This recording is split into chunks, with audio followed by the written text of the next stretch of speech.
Okay, folks, so welcome to this actual play on the Gauntlet of Monsterhearts 2. This is part of a cycle of games that I've been recording, playing, which are all sort of set in 1940s 50 LA with a noir setting, playing a series of urban supernatural games. I am joined by four lovely Gauntleteers who are playing with me over the month.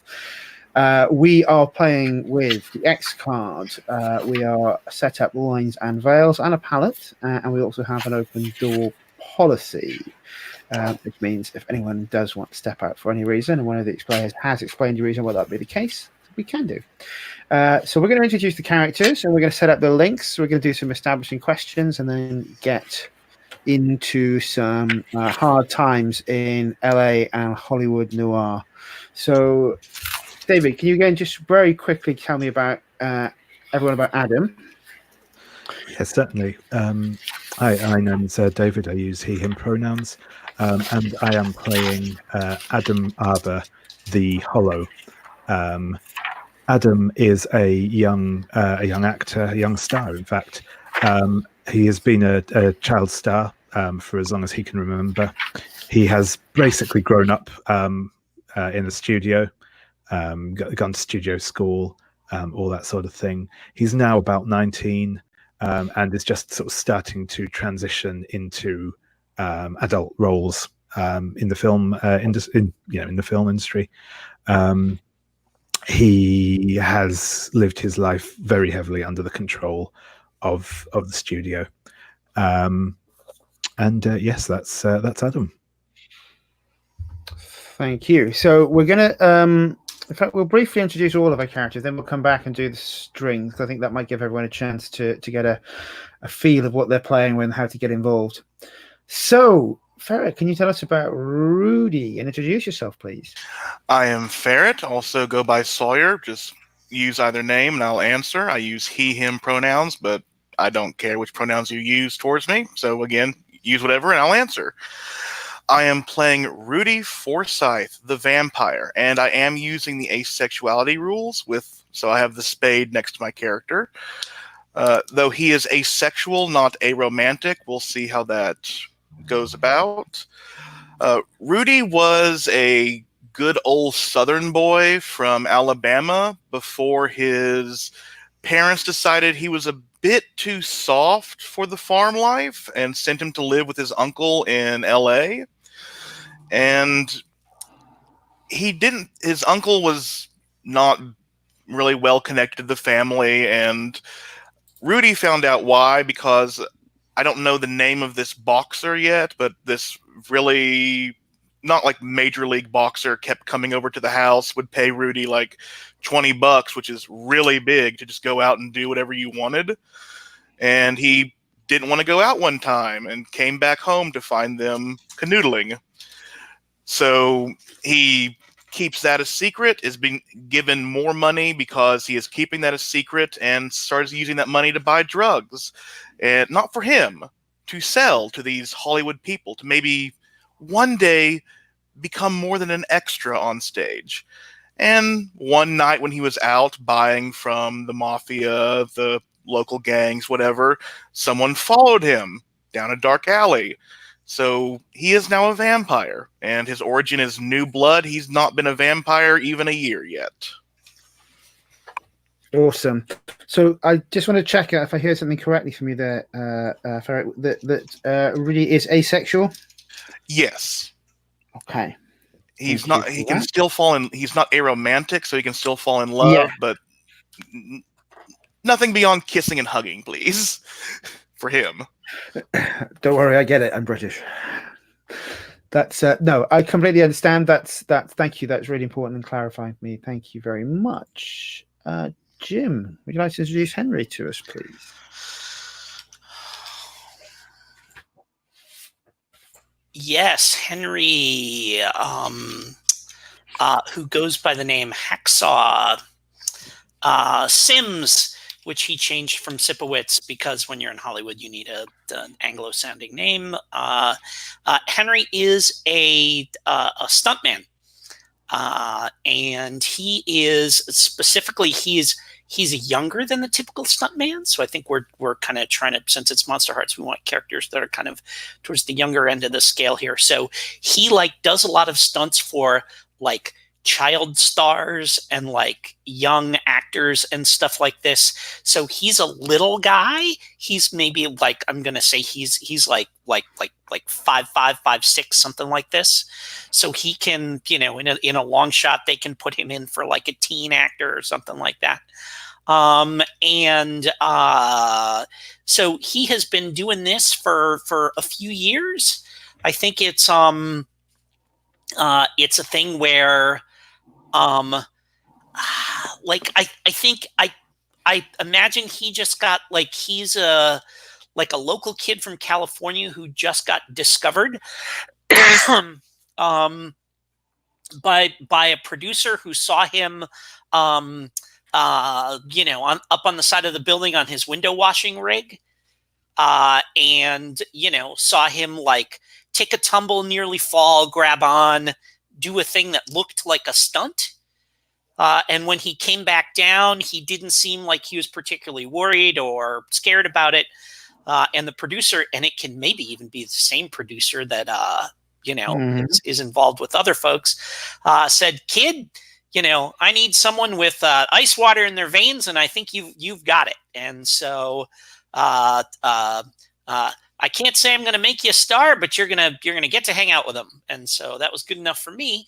Better money than washing windows. And so I am a ghoul because at one point there was an actor that I was doubling for who got into some trouble with the mob, and they arranged to have him get hit by a truck. But I was like going out and back to, I was like walking out to have a smoke or something, wearing his clothes with his wig on. And I walked out into the street and bam, the truck just ran me right over. But then when I got to the gates, they said, "Wait a minute, wait, no, hang on, wait, no, you know, not you. It was supposed to be him." And so they sent me back. And so that is where I am. That is why I am here in the, you know, back in the world with this desire now, to this hunger that I have for fear. And it's not so much the fear, like to feel fear myself, but to make other people afraid that I've been badly hurt.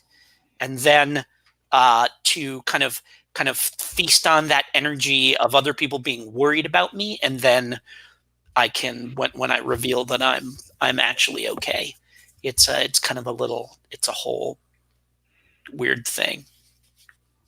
Cool. What happened to the original actor? He's fine. It's all fine. Cool. Well, So, I mean, he's fine now. I mean, I took that hit for him. So, you know, whoever, like, yeah. So. Excellent. And finally, Pearl playing Rose. We lost Pearl for a second. It looks like she dropped out. No, she's here, but we've lost her. I'm going to add you back into the stream. Hi, Pearl. Hello. I had a thing written. My character's coming back from our last Noir game, and I had a thing written up, but I think it might be a bit long, so I'll try to narrow it down. But I'll just introduce you to Rose West. Rose West is the kind of gal who enters a room and gets noticed, for better or for worse. The astute are intrigued, but sense something amiss. The average Joe just wants to know how a dame like that ended up in the same room as him, and how he can get her to leave it on his arm.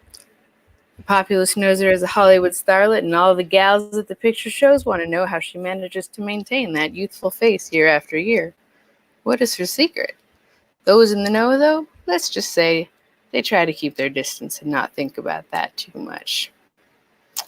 She's got a 1,000-yard stare, and if you're lucky, she won't train it on you. But if she does, and you don't manage to break it, well, there are worse ways to go. That's her mini introduction. I'm playing the Queen playbook with the origin of cult leader, which means I get a little gang of followers who you will, I assume, meet. And I'll give them names. David, I wanted to ask you whether I could keep NPC Maggie from last game.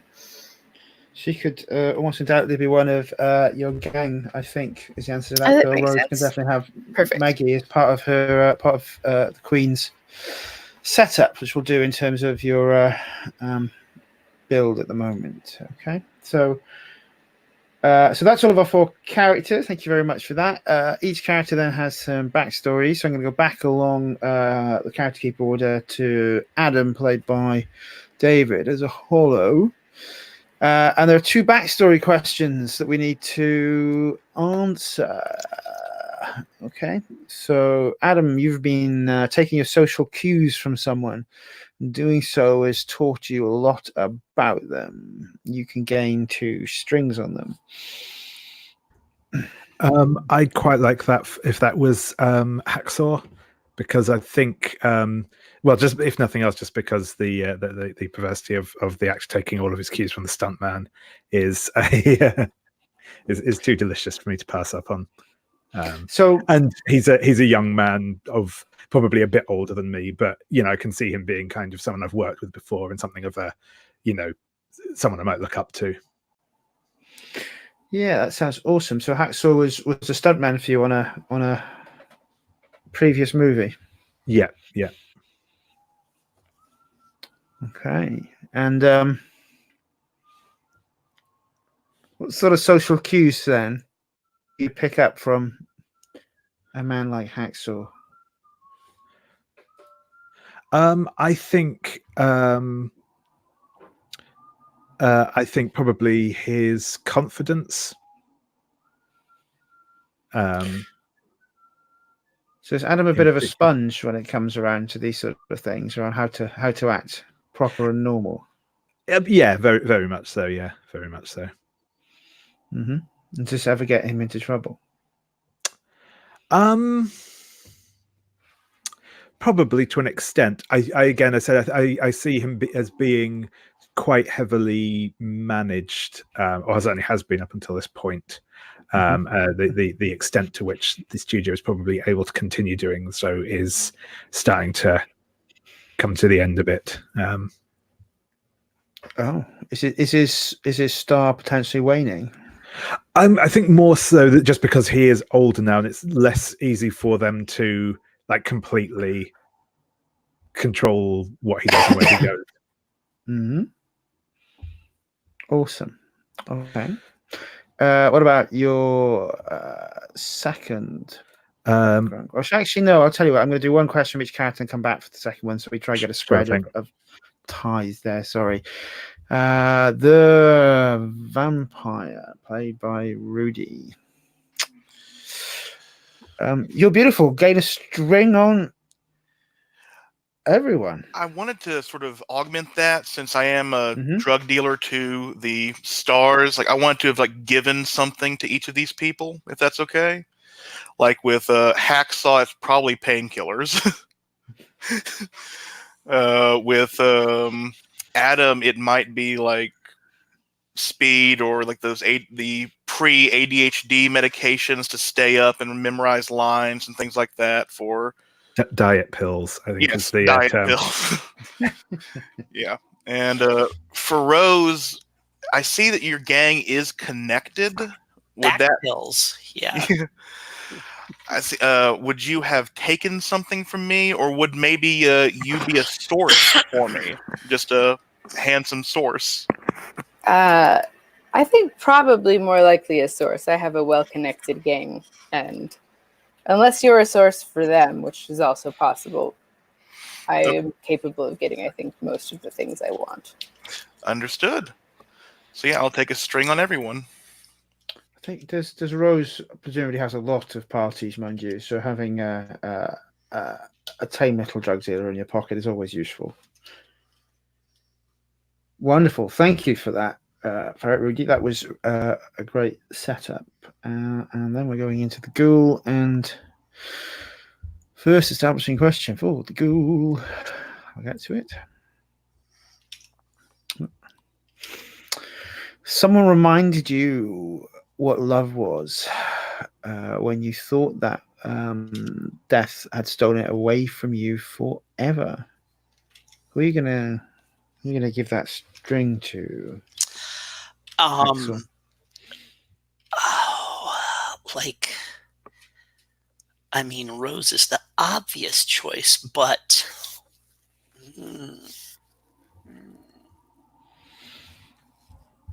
If you want to take a look to the Who's Who sheet as well, that's where we have some NPCs. no, who are I established want in to the- make both of my things player characters. That's Sure.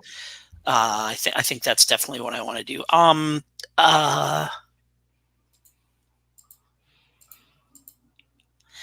Yeah, why don't I have that be Adam? I really like that. Sure thing. Yeah, that sounds good to me. So, when did Hacksaw realize he was in love with Adam? I don't. So the way I read that question, Mm-hmm. that question doesn't mean that I'm in love with him. It means he Right, reminded me what love was. That Uh-huh. like I didn't think that it was possible, and I think that I really think that it's got something to do like with his acting. Like we were running lines together or something like that, and he was just doing some scene, and it just like took me completely by surprise, and I think I don't know what I think about it. Because it was supposed to be lines that were going to be delivered to whatever ingenue he was across from, and I was reading it, and I think it just kind of took me completely by surprise. Yeah, I like that. Yeah, because I've been watching movies since I came back, and it's just like, yeah, whatever. Yeah, these people are just talking to each other, and then I actually felt something like, oh my god, that's right. This is what this used to be like. That work for you? Yeah, no, that's cool. Okay. So let's come across to Rose, and we need Rose as a queen. You have 3 side characters who are members of your gang, and we want to gain a string on each of them. So I think we've identified that Mags is one of those. Yes. Mags, as I call Maggie, who is my sort of manager handler. She makes sure that only the kinds of fans I want to see gain access to me, and keeps the rest away, and just arranges for things when I need them, throws the parties, etc. She's the organized one. And then there's Delilah, who I keep around, to be honest, mostly because she's pretty, but not quite as pretty as me. And so when we walk around together, I'm the glamorous one.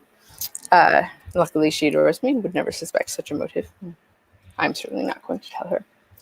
And the third one, now they're supposed to not be characters, I think, so not PCs. So is Billy, we'll say. And Billy was originally a fan who fell in love with me, and it turns out he's very good at getting things done that are a little bit more unsavory than what I would ask of Max. So he is the third member of my gang. Does that work? Yeah. So what's the last thing that you got Billy to do?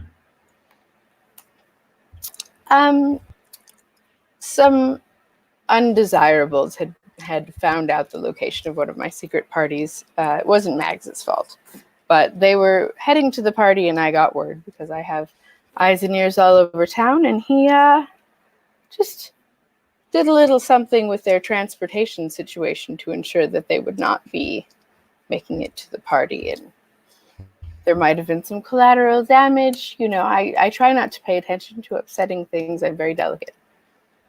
That's why Billy takes care of them for me. How does Rose feel about Maggie giving Delilah that longing look to the side of her eye when she doesn't think Rose is watching. Oh, I think it's adorable, the two of them. I mean, obviously, neither one of them could have me, so there's no point in being jealous. And if it keeps them together and helps the gang stay cohesive, why not? As long as they still do what I need them to do. Awesome.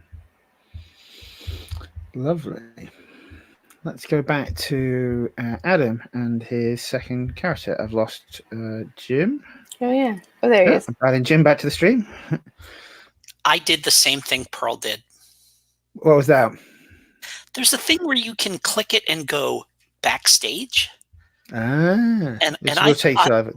I thought what that was going to do was get rid of an annoying little box at the bottom of the screen, but it didn't. It pulled me out. But then if you click it again, it puts you back in. So, okay.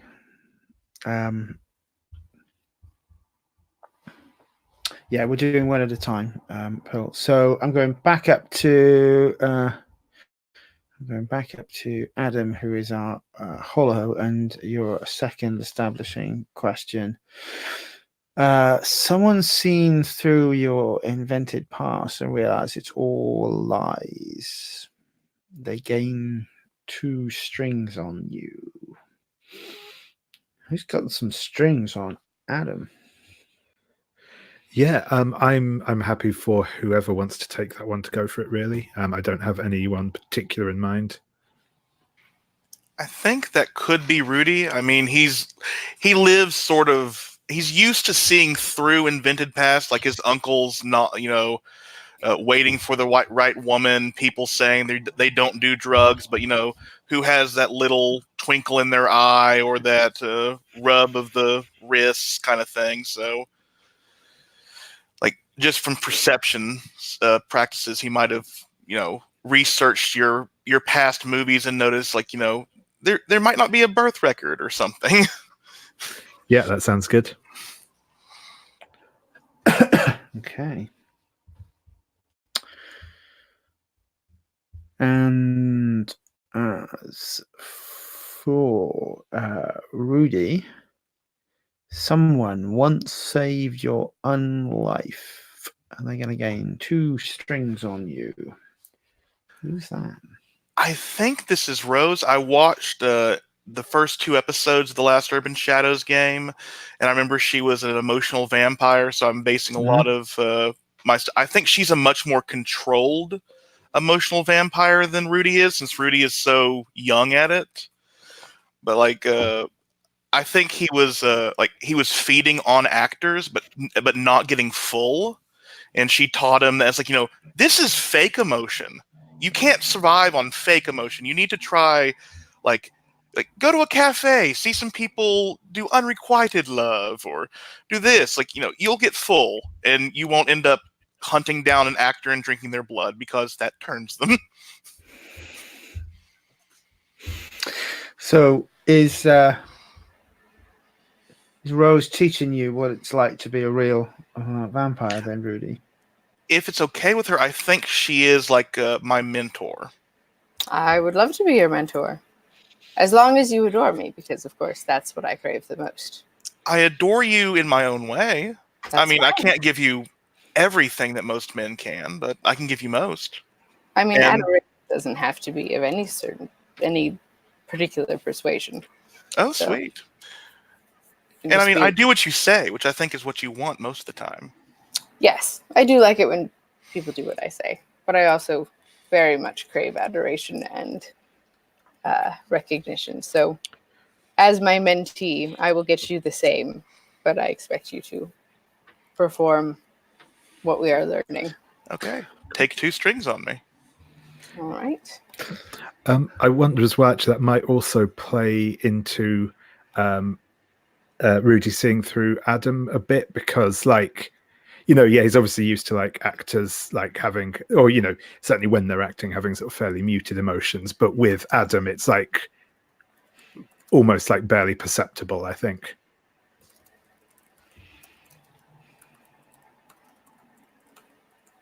Lovely.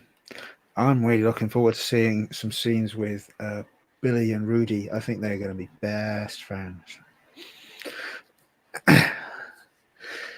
Henry Hacksaw Sims. Did anyone watch you die? So you gain 2 strings on each other. Does anyone want to have seen me get hit by that truck? Was it this near the? It could be like from the same night or the same day that I got turned. It could be a weird coincidence. Death follows death, Yeah, if you like that, then that works for me. and like more than one person can take this. So if Rose wants in on this, to have been on set. Yeah, I think if it happened, oh good, I'm not muted. StreamYard confuses me sometimes. Yeah, I think if it was viewable from the set, there probably weren't that many sets to go around back then. And you saw it, I probably saw it as well. And my guess is that I would have tried to get us there in time, and we would have failed, right? Like, you can't just get off set whenever you want. The directors get mad. And by the time we got there, it was too late. I think that's great. Okay. And then I think we have a final one for Rose. Someone once saved your unlife, and they're going to gain 2 strings on you. Yes, indeed. I do not know who to give that to.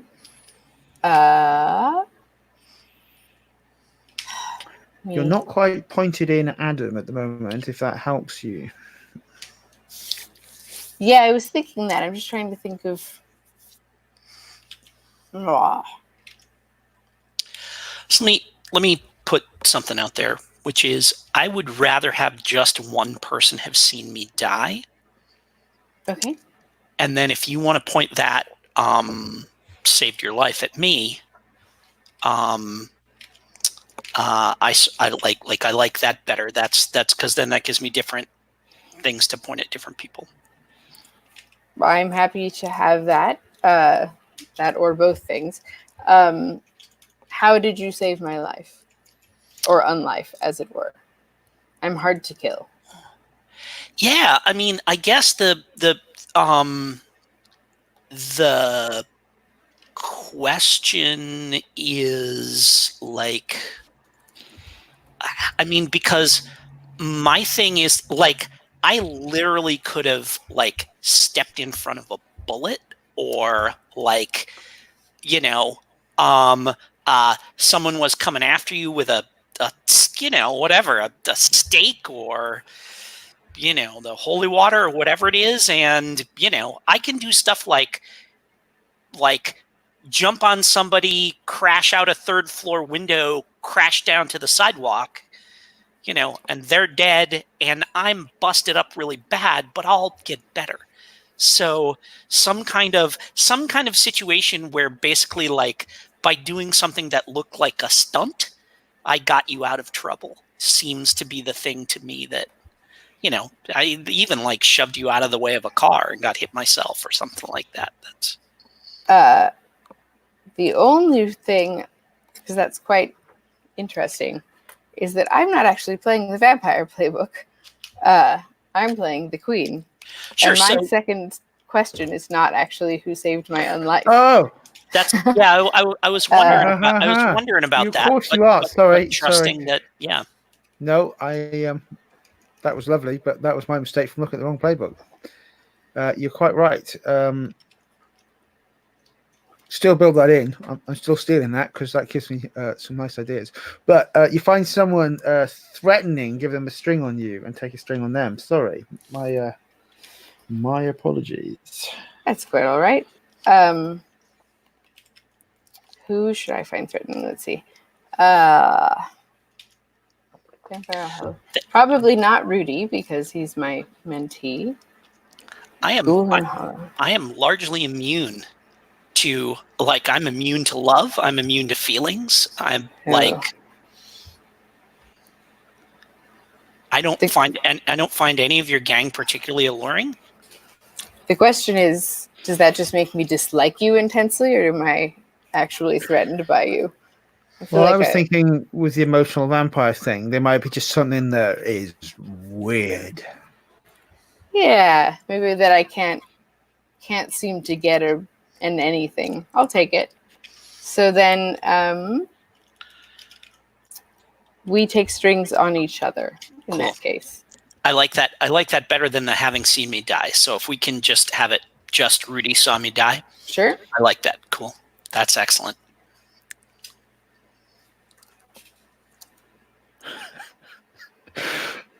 Yeah, okay. Very much to chat, which made me laugh immensely there. But, right, okay.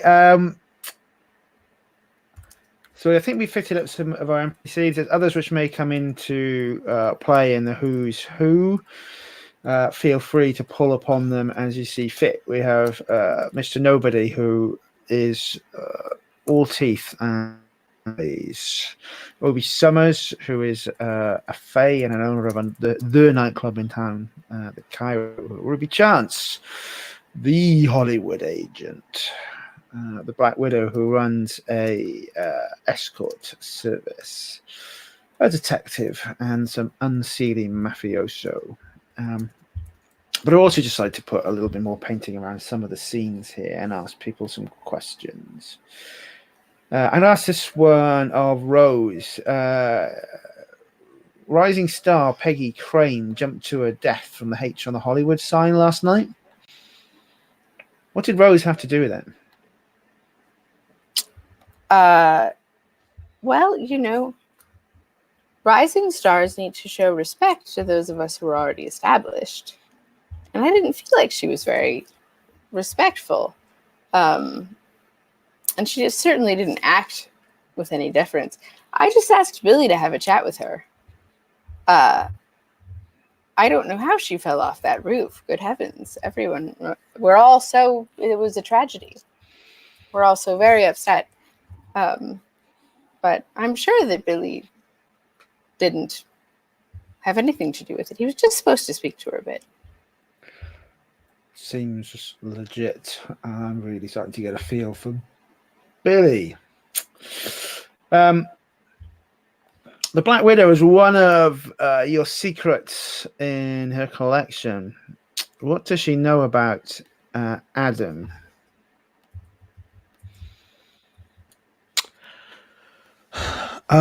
I think that she knows.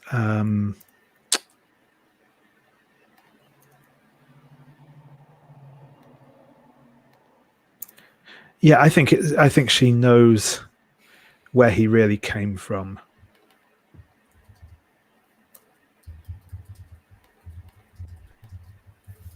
How do you feel about that? I don't think that I know that she knows. Ah. I also don't think that I know. I also don't think that I know where I came from. Okay. That's be fun to explore. Thank you. Someone's got their cursor in their next question. Does someone want to answer that? Someone desperate for it.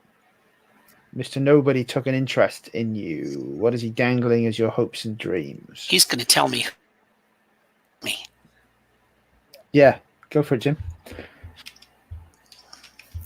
What does Henry want to know from? He's going to tell me who was driving that truck that hit me.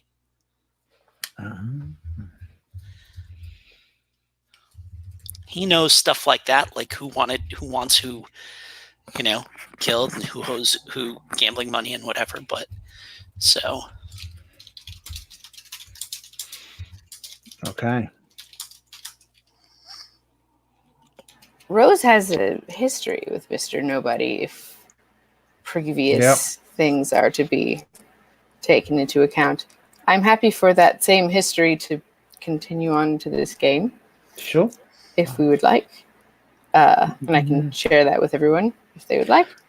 I'm gonna go back. Yes, go. Let me answer this one. Of Rudy has grabbed the question. Oh, I've lost Pearl again.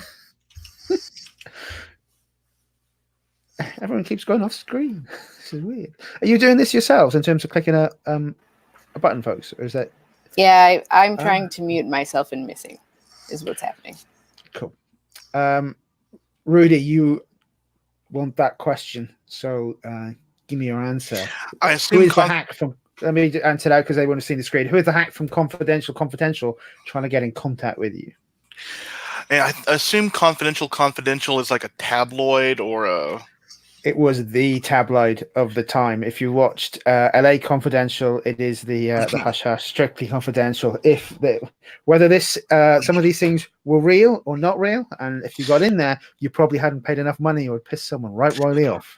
The person trying to get in contact is Eliza Freeman, a black female reporter who is trying to break into, get the juicy story to cement her her job there, and she knows Rudy knows the real reason why a young starlet left, and she can't piece together did she get pregnant? Is she on drugs or what? But she wants to know why.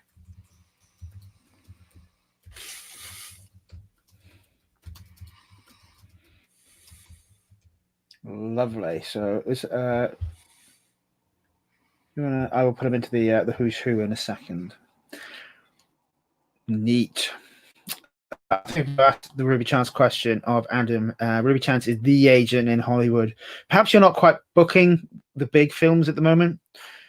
How's Adam going to break through into adult stardom and not just disappear into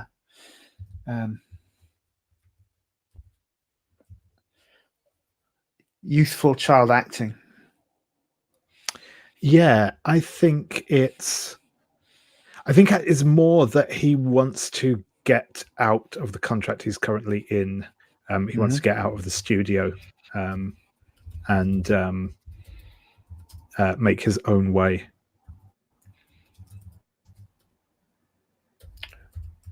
Who won't give you your contract? Is it those government men that we talked about? I think it's the producer / studio executive who's Anthony. What's a good surname? Anthony Greenstock. Anthony Greenstock. Why won't Anthony let you go?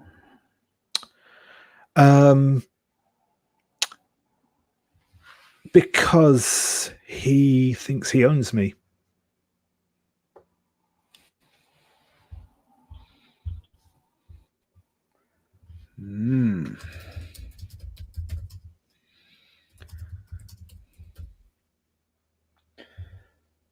How do you react when he says, "I made you, kid"?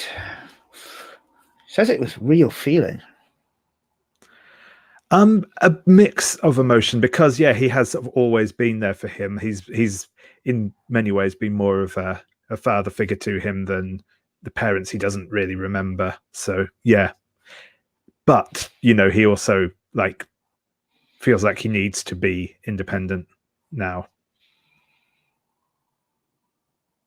Awesome.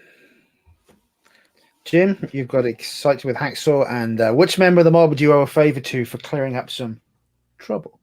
That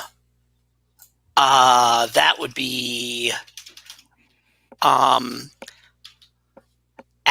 the Alibi Silverman, who is a mob lawyer. Awesome. And he is, based on his nickname, just aces at helping you prove that you weren't where the cops said you were. Everybody needs one of those sort of... Yes, yeah.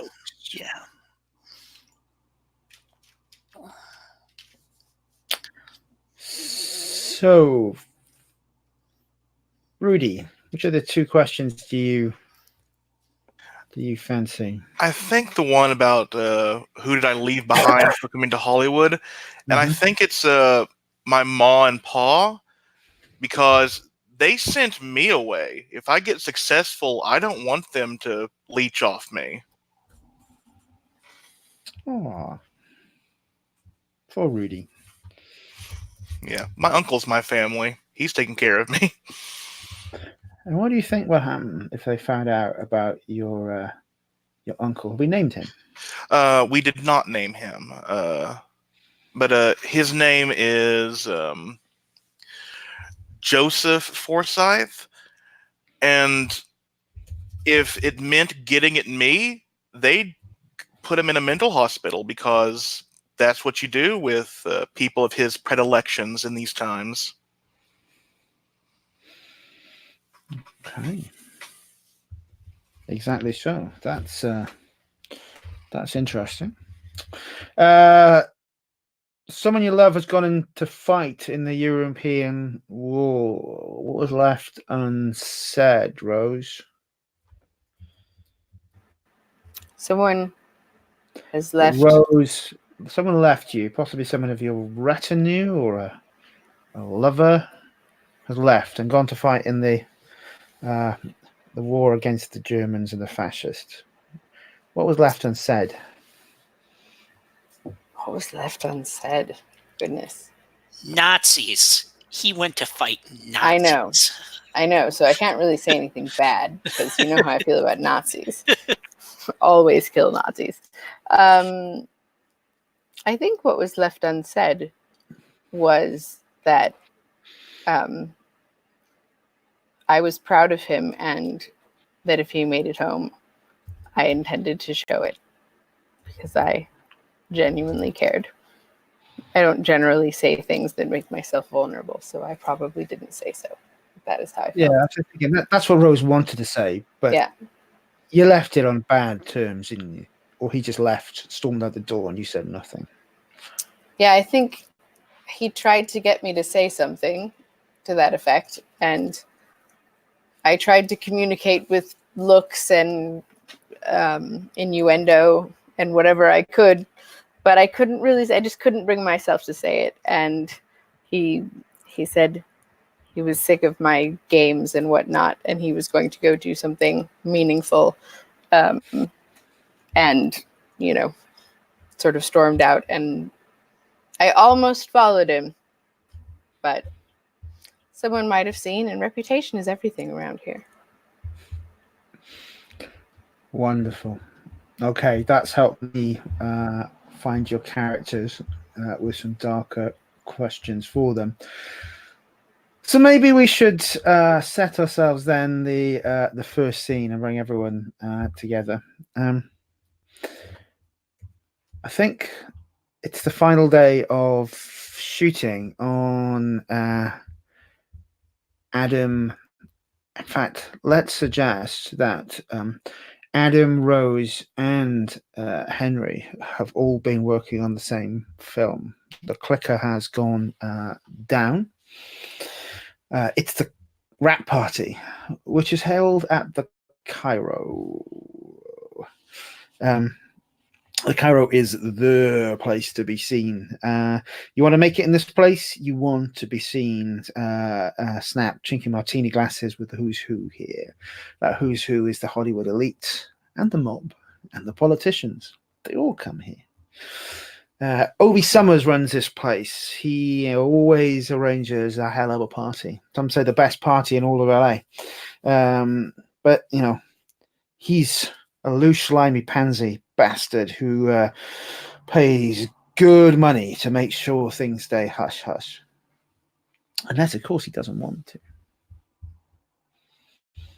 There's always a need for someone here without any questions who will be able to provide what everyone wants at this place. So I think there's no trouble with Rudy also being in attendance with a bag of wares and already doing quite well in the evening. The music is playing. There is a soulful black singer playing to a full band. Where do we find Adam and Rose at this point?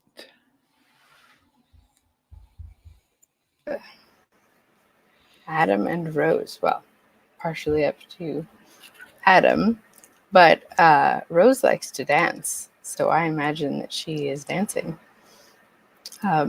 Perhaps with Adam, and maybe I don't know what our relationship is really. Adam? Yeah, I'm happy for us to be dancing. That sounds cool. What type of film have you just starred in as a leading man and leading lady? Oh, I like that. Western. I think, let's see. I mean, I want to say like a noir film, but that feels a little too on the nose, right?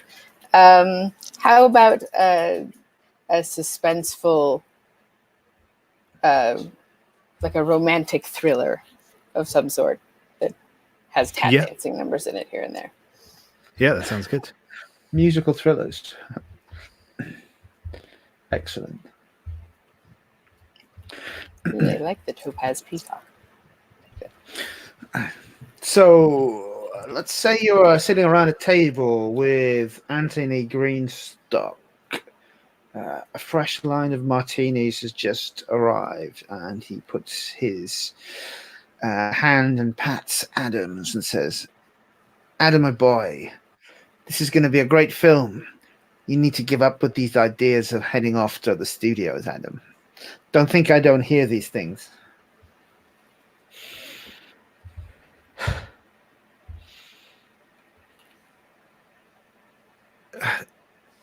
Look, Mr. Greenstock, I just think I have to keep my options open, you know. But maybe you're right. I mean, this new picture show was swell, so I guess we'll see how it does.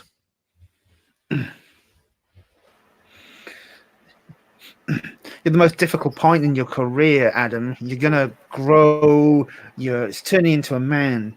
You want to be a leading man? I gave you a leading man part. No other studio in this city would give you a leading man part, Adam. You're gonna stay with me, Adam, aren't you?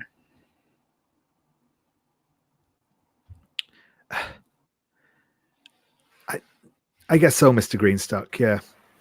Mr. Greenstock, surely the dance floor is not where we need to discuss such business. I'm afraid you're distracting my dance partner.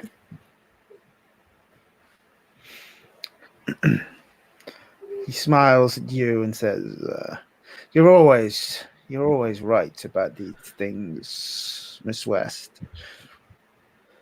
Maybe we can pick this up tomorrow, Adam. Come see me. We can talk about your contract, what it is you think you're not getting. Want to be stretched as an actor? I'll find you the right part, Adam.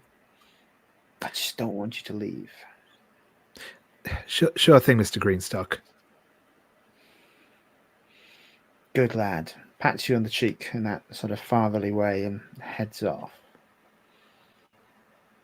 Now, Adam, I've been in this business a while. You're not letting people boss you around too much, are you?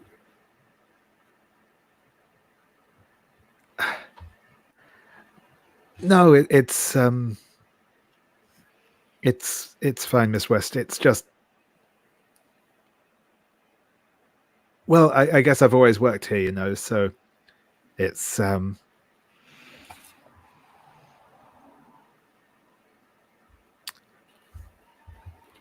don't know. I wonder sometimes if there's more out there I should be doing, or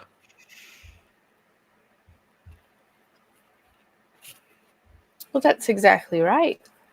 But we make our own reputations. This town will eat you alive. And people like Mr. Green, you know, as soon as they get on to the next pretty face, you're out the door. You need to make an impression wherever you go. And an impression that won't be easy to forget. You get what I'm saying, kid? I think so, Miss West, yeah. Now, it could well sound to me like if you want to, you're starting to shut someone down there, Rose. Actually, I'm trying to help. Oh, the things that I'm saying I think are true about Hollywood. It is a dog-eat-dog world, and if he just listens to the first guy who promises him a starring role, But this is Monsterhearts, so you can stop that helping people right now. So up to you if you want to shut someone down or not. Otherwise, we'll move on. I don't think I want to shut him down with this. It doesn't mean I won't shut him down later if he does, make the big time and get in my way. So at the moment, he's unthreatening. So we know what the producer and the leads are doing, but where in a place like this would Hacksaw be hanging out? And who would be hanging out with?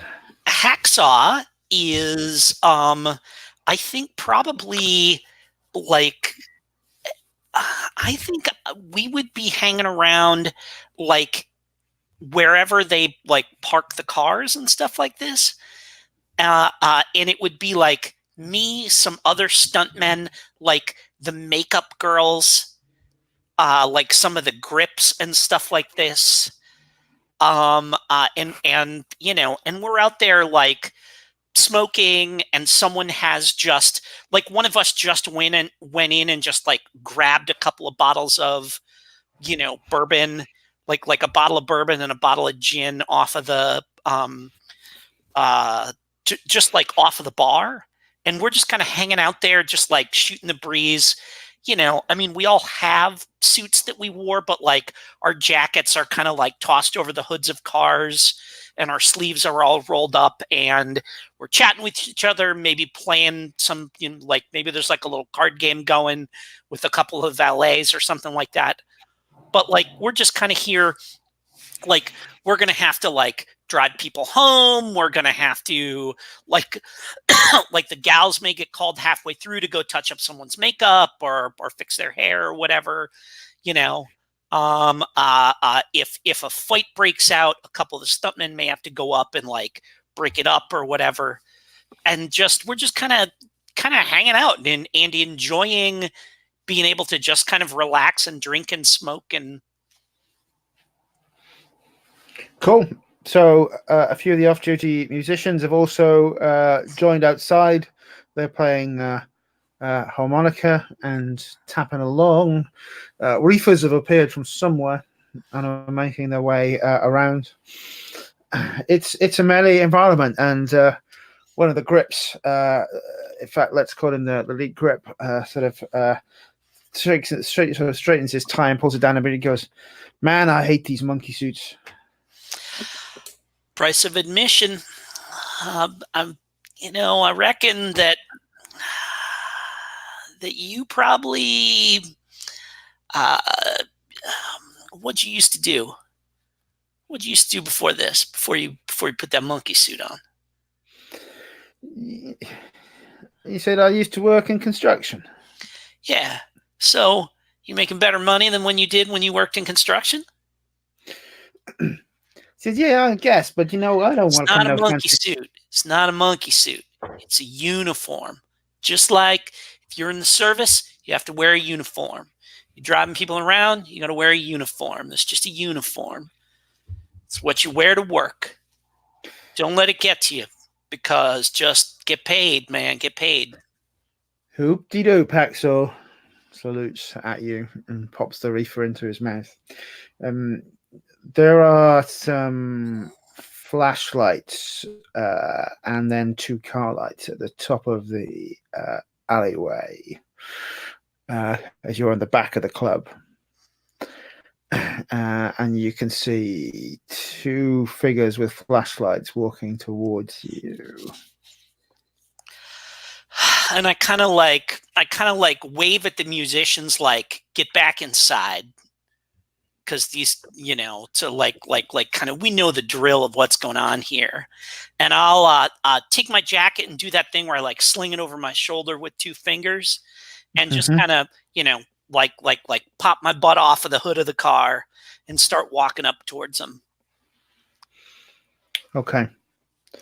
One of them, you can hear a voice and the light flash in your eyes and says, LAPD. freeze. And I keep one hand hooked over my jacket, and I kind of put the other one up sort of casually. I'm like, officers, we are here with the permission of the property owner, and I am sure that the whole lot of very important people inside who we provide services for would be really upset if they knew that you were hassling us like this.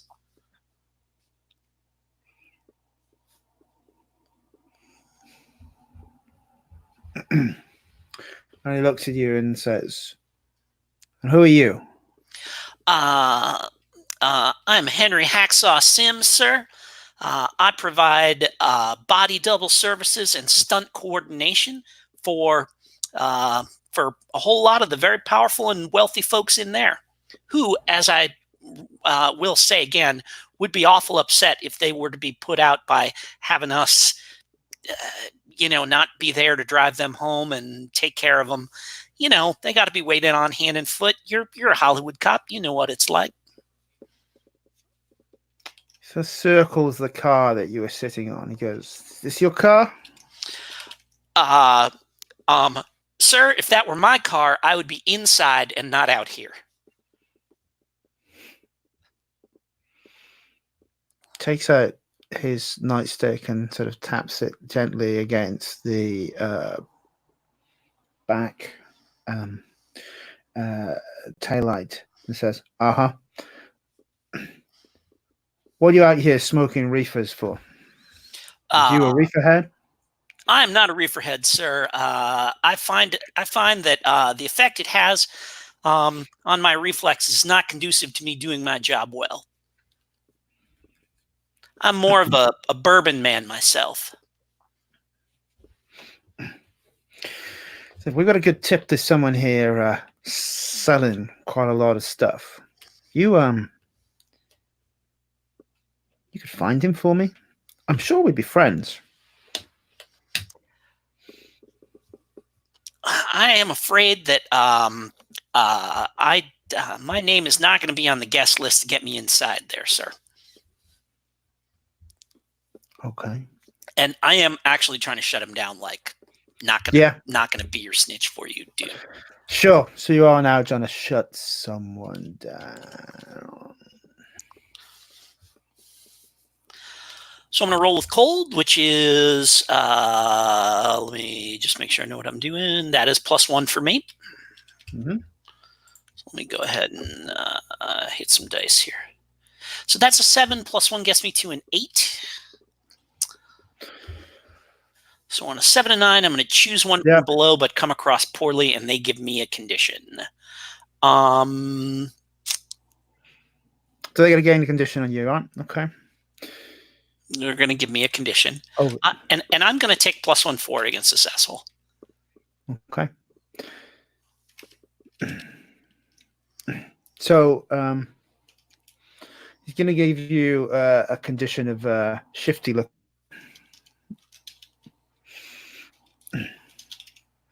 And says, "We'll meet again, I'm sure, Mr. Hacksaw. You enjoy the rest of your evening now." No, sir. Hacksaw is my first name. It's Mr. Sims. Oh, I'm apologize. He pushes the fat light up into your eyes as he apologizes, and they both turn and move away.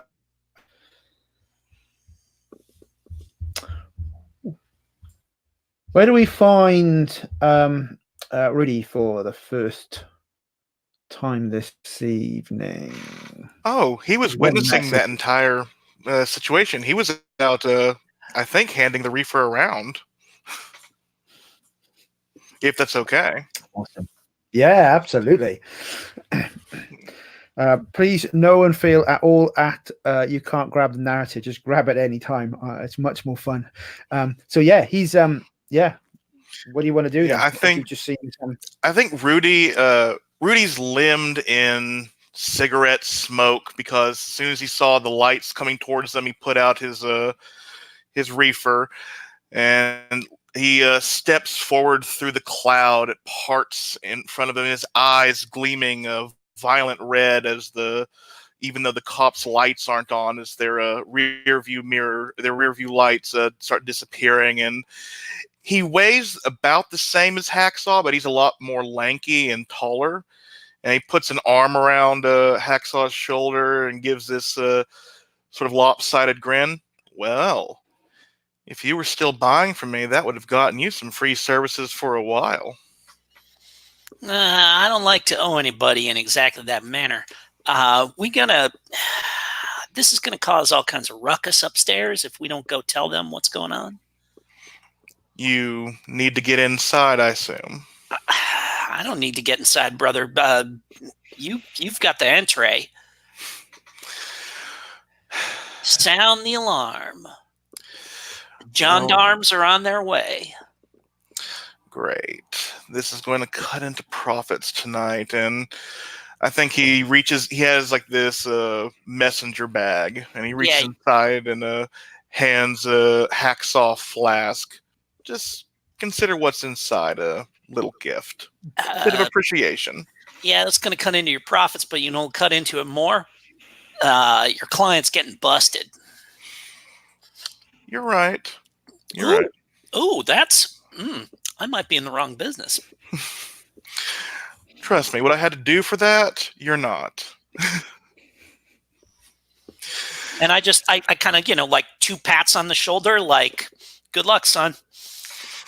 Yeah, and I'll, Rudy will head into the club. I think it's just sort of, though I do have the move invited. Does the club count as a home, or do we just going to use like places of residence for that? Oh no, this isn't this is not a home in that respect. And I think you have been invited. I think we've established that, so you are okay. Yeah. So he just slides in. I think he there's like this moment where, if it's okay, like the producer that had been talking to Adam sort of runs beside, like gets beside him, bumps into him a little bit, and Rudy's hand immediately grabs his messenger bag to make sure it's stable. So, Rudy, you will get a string on Obi Summers because it was him who invited you in. Gotcha. And I think at that point it's just gone 9. So why don't we take a short break there, and we'll come back in, check how we're going after the first scene, and pick back up. Right. So I'll see you back for 1:15, folks.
I was just reflecting on how, interestingly,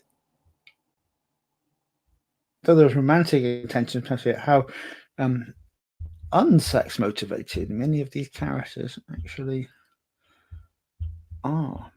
I know I saw somewhere a thread the other day about ace characters in Monsterhearts, how to deal with them. So I will have a read through that before next time as well. I am basically my editor's asexual. She was one of my play testers, and as she says, I may be playing an ace character, but that does not mean do not try to turn me on. Yeah.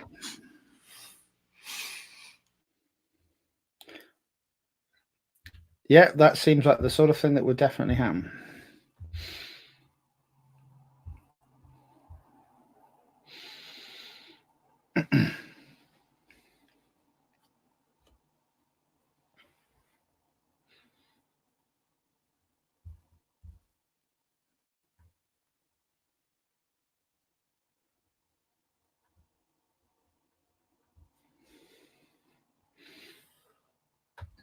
Cool. So as we've just established our characters, done our first scene, introduced everything, set things up, I'll just quickly run around and see what is it that for you and your character you're looking to get out of this last hour and a half of game. So Rudy, what will good look like for Rudy for the rest of the game as a health check? Get some people in my debt, just talk to people, maybe see how my mentor is doing, if she has any advice for me. Okay. How about for Hacksaw? What looks like? Oh, Jim. I thought Jim was there. I thought he's gone. He's here. No, I'm here. Sorry, I've got a little snack next to me, so I'm just. If you, I can come back to you if you want, Jim. No, I'm here. I've chewed and swallowed. We're good to go. So I think that what I would like to see is we've established my relationship with Rudy. I would like to see my relationship with Adam definitely get established. Bouncing off of Rose's gang and stuff, I think would be cool. And you know what? And can I make a request as a player? Yeah. Which is how do I? Well, actually, let me first ask a question. How do I change my listing, or can I only what I've got my name listed as, or can I only do that when I first log in? The latter, as far as I know. Oh, that's lame. Yeah. Okay, all right. So then I won't worry about it.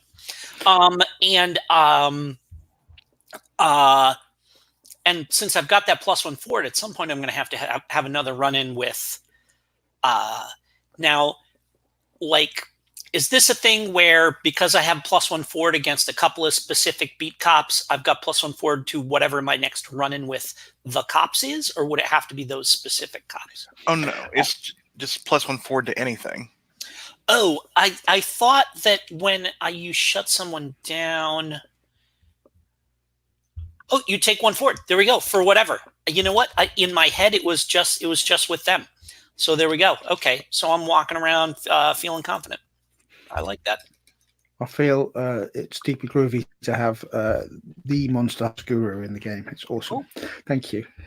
Grant, thank you for that. That's really appreciated. Next one along is Adam. What looks good for Adam for the rest of the session? Yeah, I think similar to what other people said, it'd be good to just get into some scenes with some of the other players,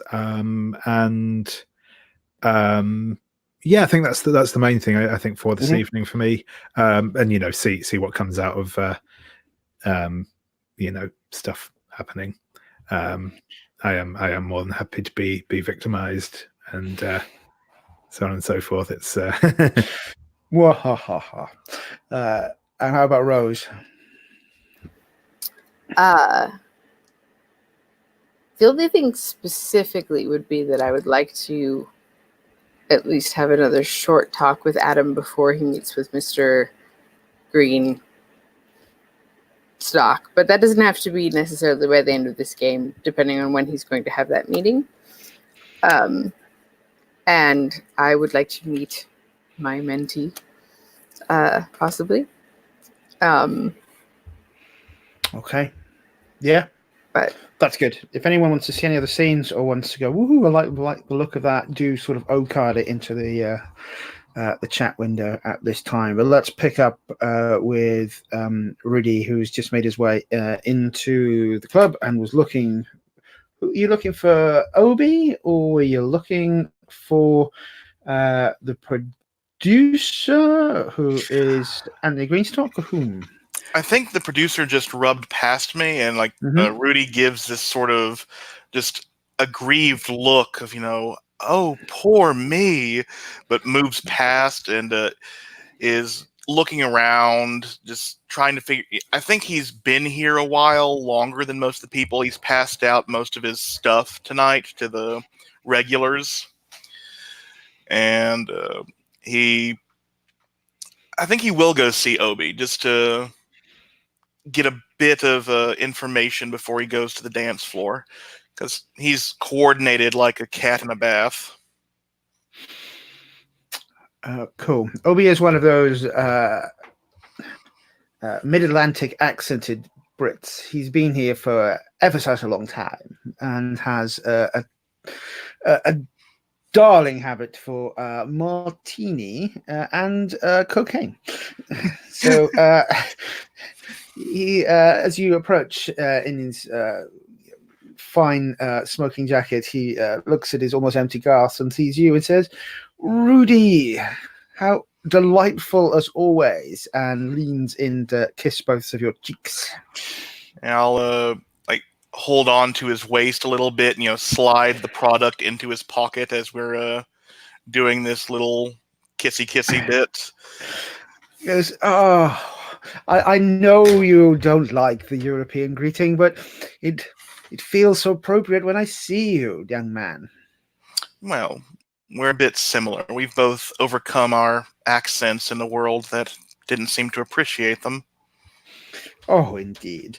My clientele has been saying nothing but wonderful things about your wares. I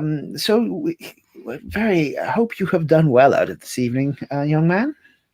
Quite. I mean, it's not great to talk business all the time, but I'm wondering, is there anything that has caught your eye tonight? I mean, you're here all the time. Maybe you've seen something a bit more intriguing?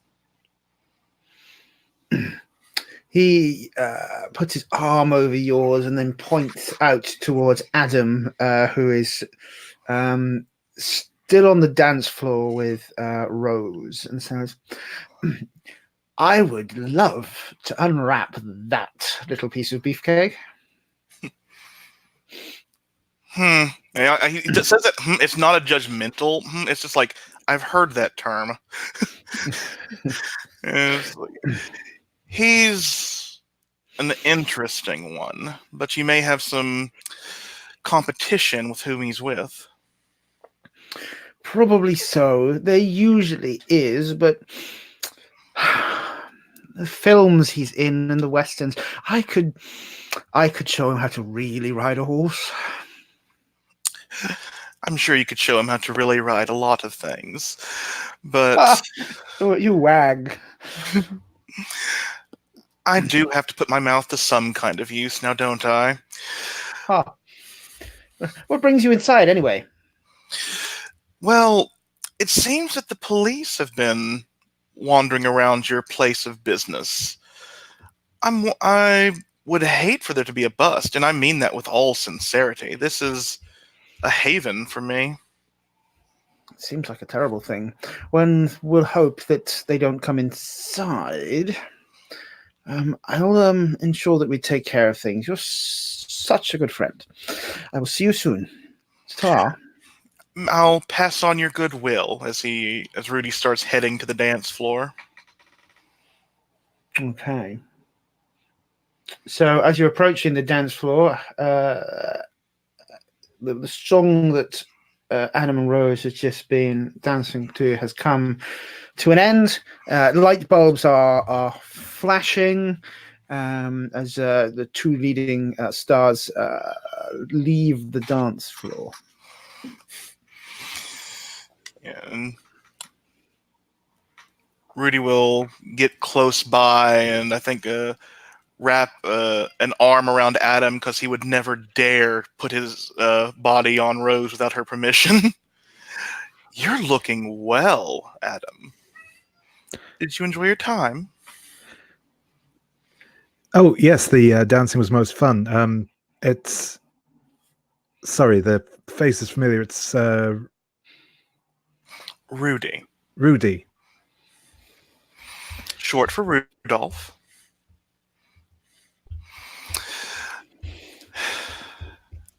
I know Miss West here. We're good friends, you could say.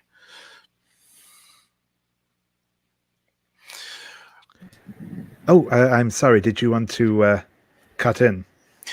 No, I was more wondering if maybe we could take a seat and discuss what projects you two have been on, or what has been interesting your interests.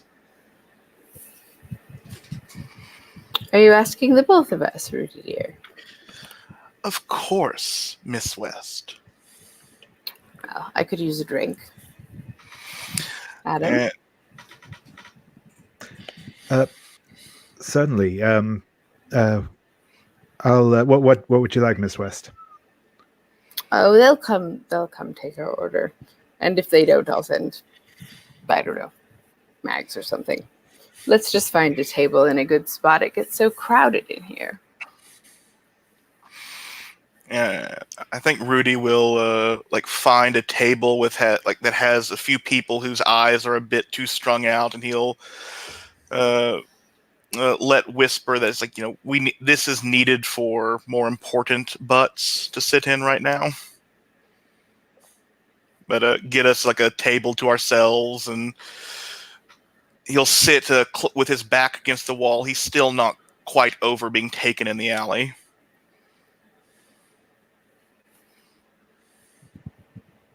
So I suppose we all sit down then.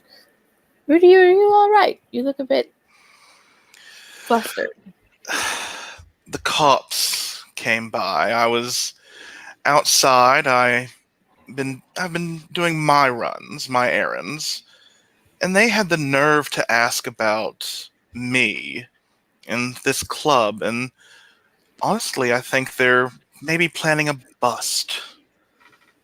Here. How dare they? Exactly. Don't they know who the clientele of this club is? That is kind of my worry. And I mean, it's not exactly like there's going to be anything illegal going on here. And it's as soon as you say that, Rudy pulls out a special flask with a rose printed on it. I think inside is the most restricted absinthe you can get, and he pours a little into this glass that was left on the table for Miss West. Yes, nothing illegal at all. I would like to ask Mags for my handy slotted spoon and sugar cube so that I may properly partake of the absinthe. And then I will do so, and I'd like to gaze into the abyss once I am under the influence of the wormwood.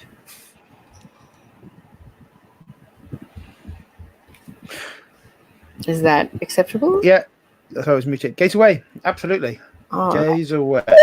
right. So let's see. I roll with dark, and I have -1. Alas, that's all right. Let's see. 2d6 for Rose.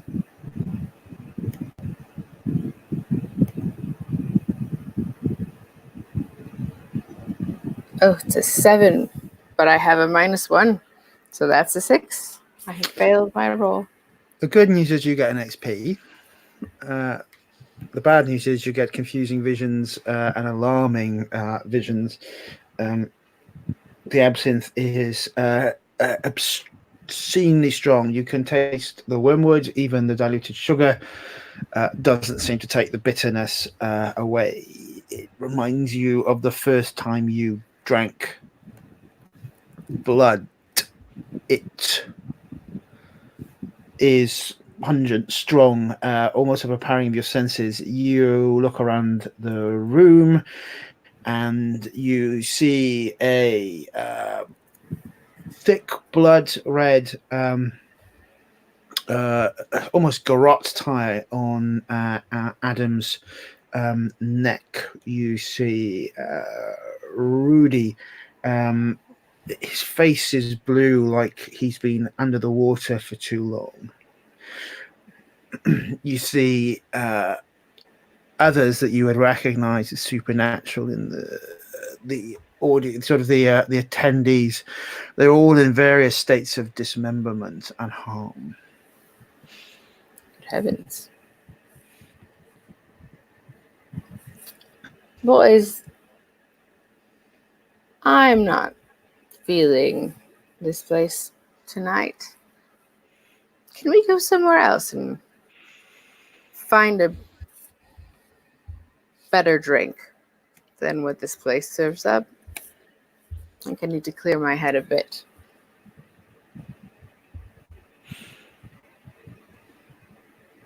That's fine with me. I think Rudy is gritting his teeth a bit because there was an emotional spike in Rose that he's trying his best not to feed off of. If that's okay. Yes, you would find it hard to feed off of me. I'm a very old vampire. But yes, I think you certainly can feel it, and I imagine you would be quite tempted. Although it's a fear emotion, so that depends on whether you like the taste of fear. I think I'm, from the description that's probably going through Rose's veins, I believe I am probably cruel enough to ask you to roll keep you cool there, please, Rudy. Oh my. Mm-hmm.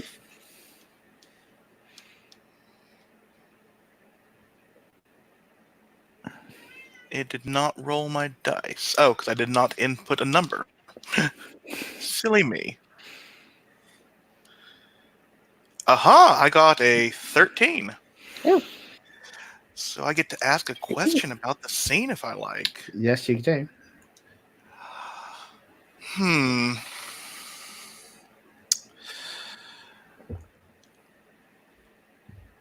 I guess, if I can pose this to Adam, how is Adam feeling about this entire affair, like being with Rudy and Rose?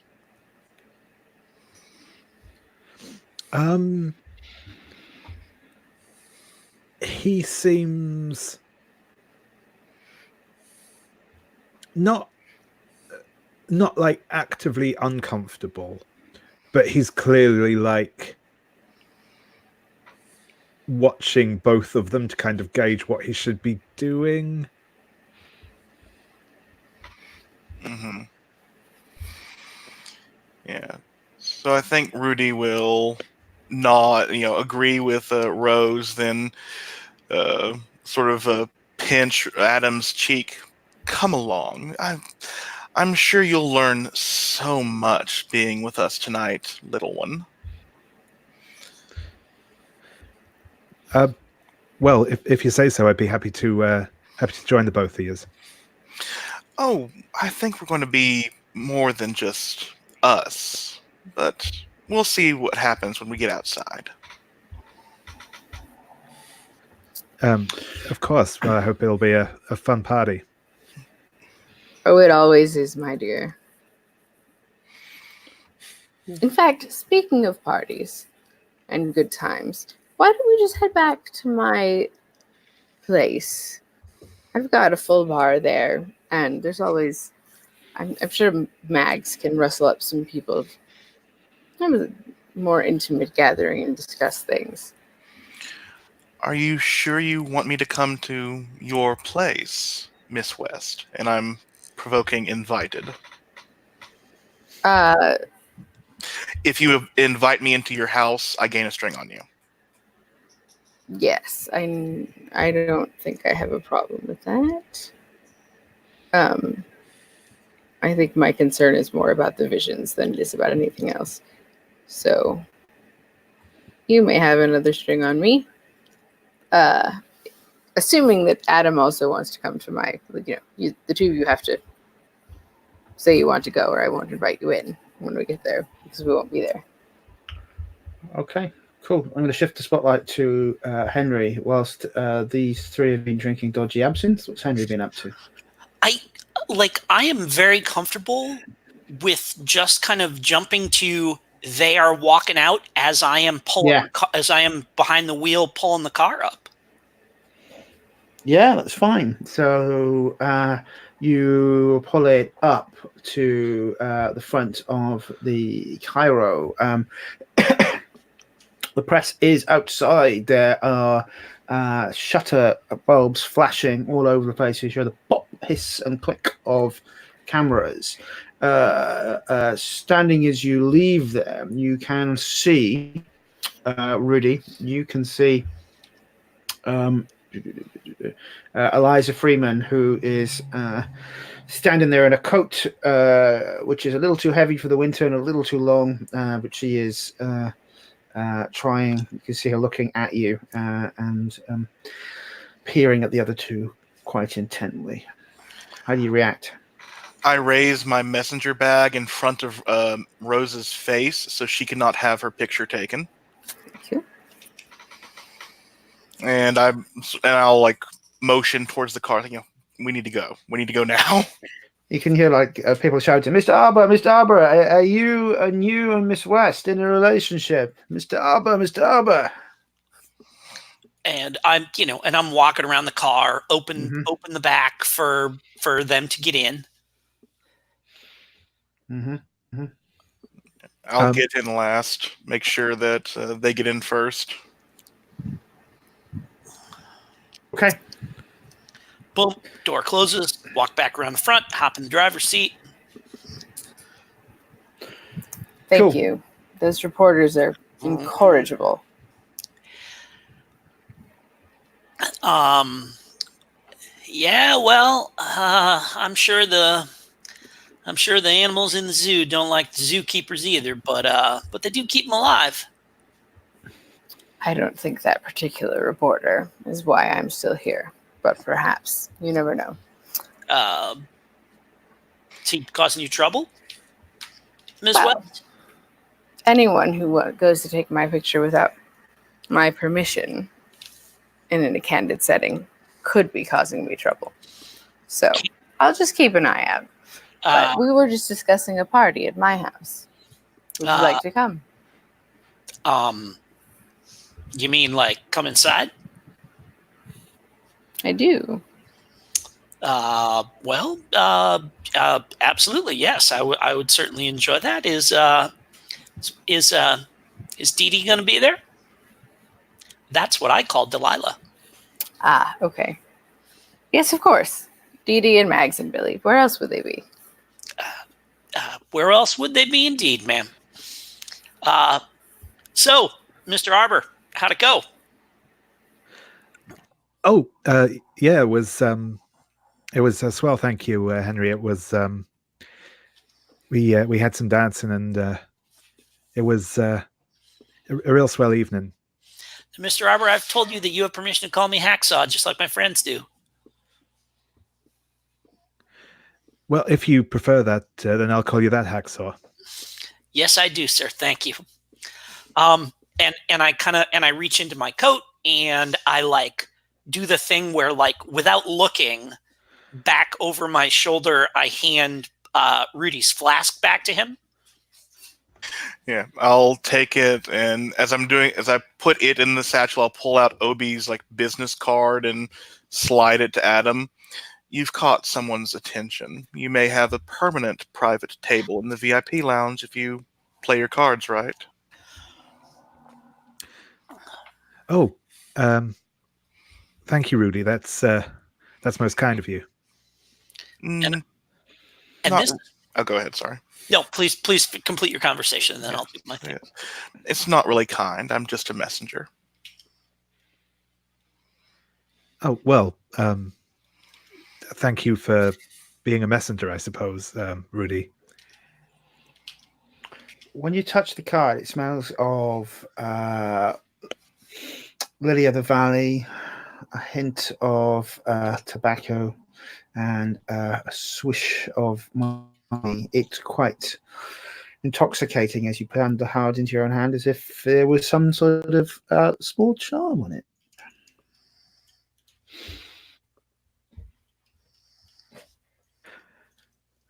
I think, Rude. I think that,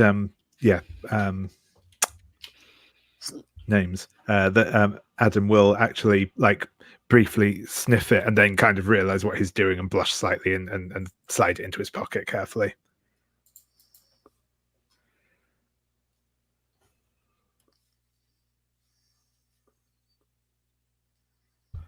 It's passed to Jim for the description he wanted to. Oh yeah, so this is where I kind of like you see me sort of glance up in the rearview mirror, and I say, not to disturb you folks, but unless I miss my guess, at least that car behind us belongs to one of those photographers back there. You want us to try and lose him, Mr. Arbor? I suppose that would be for the best. Mr. Greenstock says it's always best I don't deal with the press if he's not there.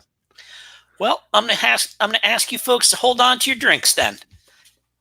And I, lead foot down to the floor, pull out into the other lane of traffic, do a right across the car in front of us, and proceed to try and lose the car behind us, whether they're actually photographers in that car or not.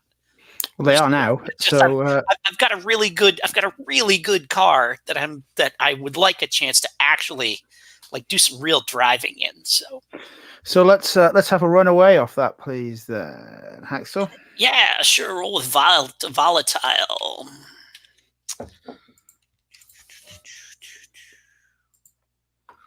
That is a 7 plus 2 gets me to a 9, but I've got +1 forward, which I'm going to use. That gets me to a 10. So for runaway, on a 10, you get away to a safe place. So it is definitely reporters. You also recognize them. I think it's most likely that Rudy and Axel will recognize them as from the Tribune.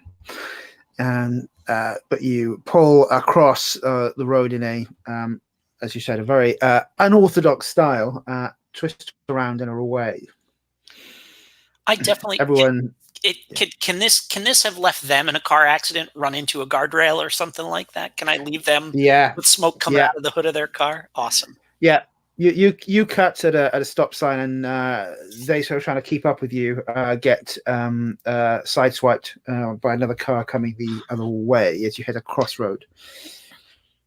Oh, that is gonna they're gonna need a junkyard for that one.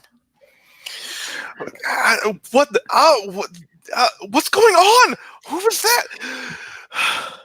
Yeah, and this is the thing where I step on it and I'm grinning and kind of whoa, oh, hey, almost doing little comments on my things that I'm driving, and that was a close one as we almost get hit head on by but you're scaring me like this. Yeah, that's so. Does that count as?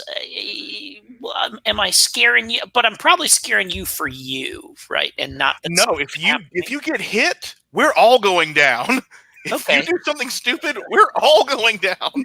Okay. So I am.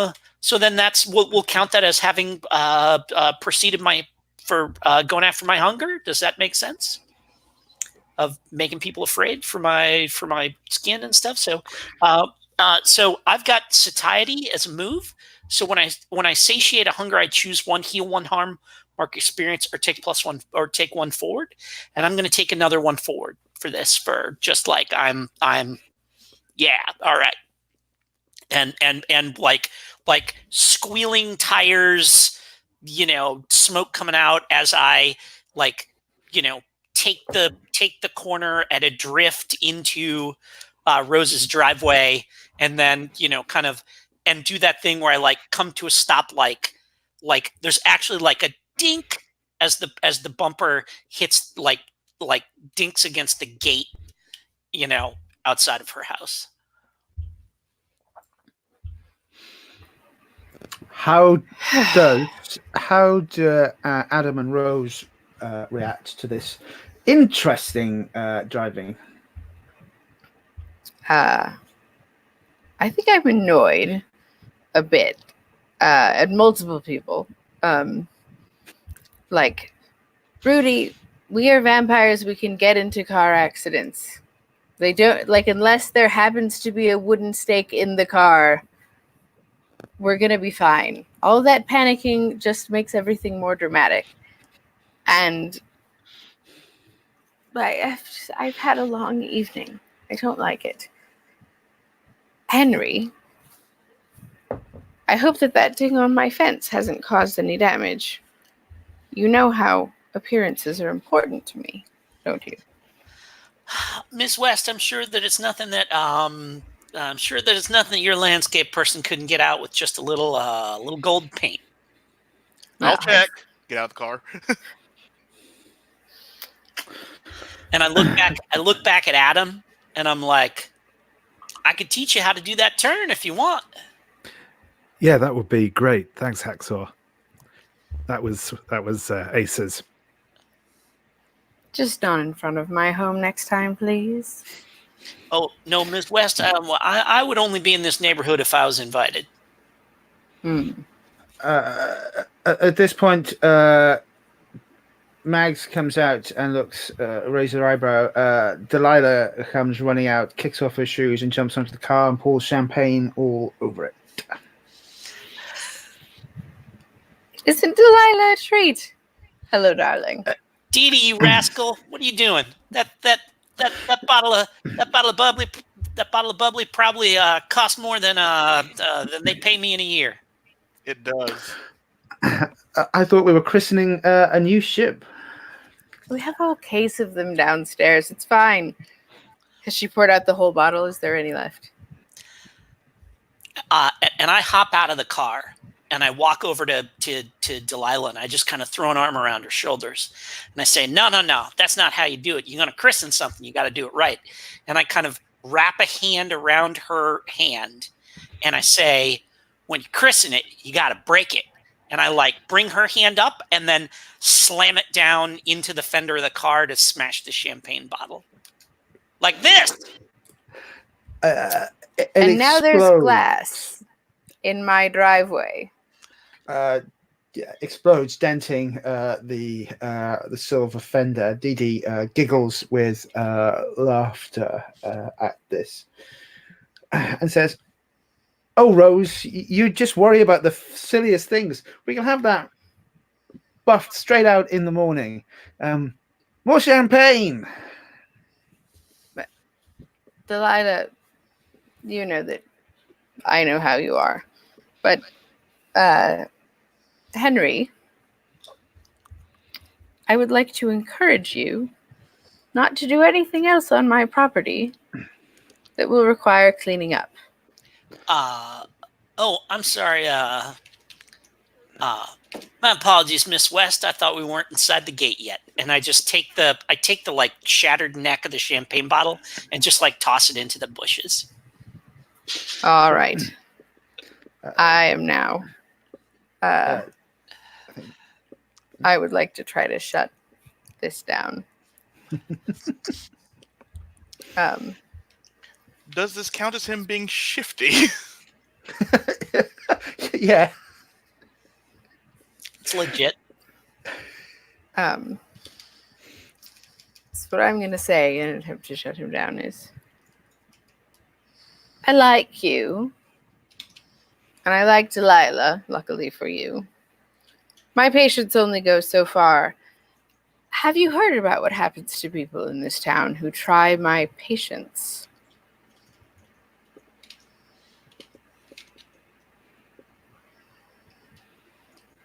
You can roll shut someone down then, please. Okay.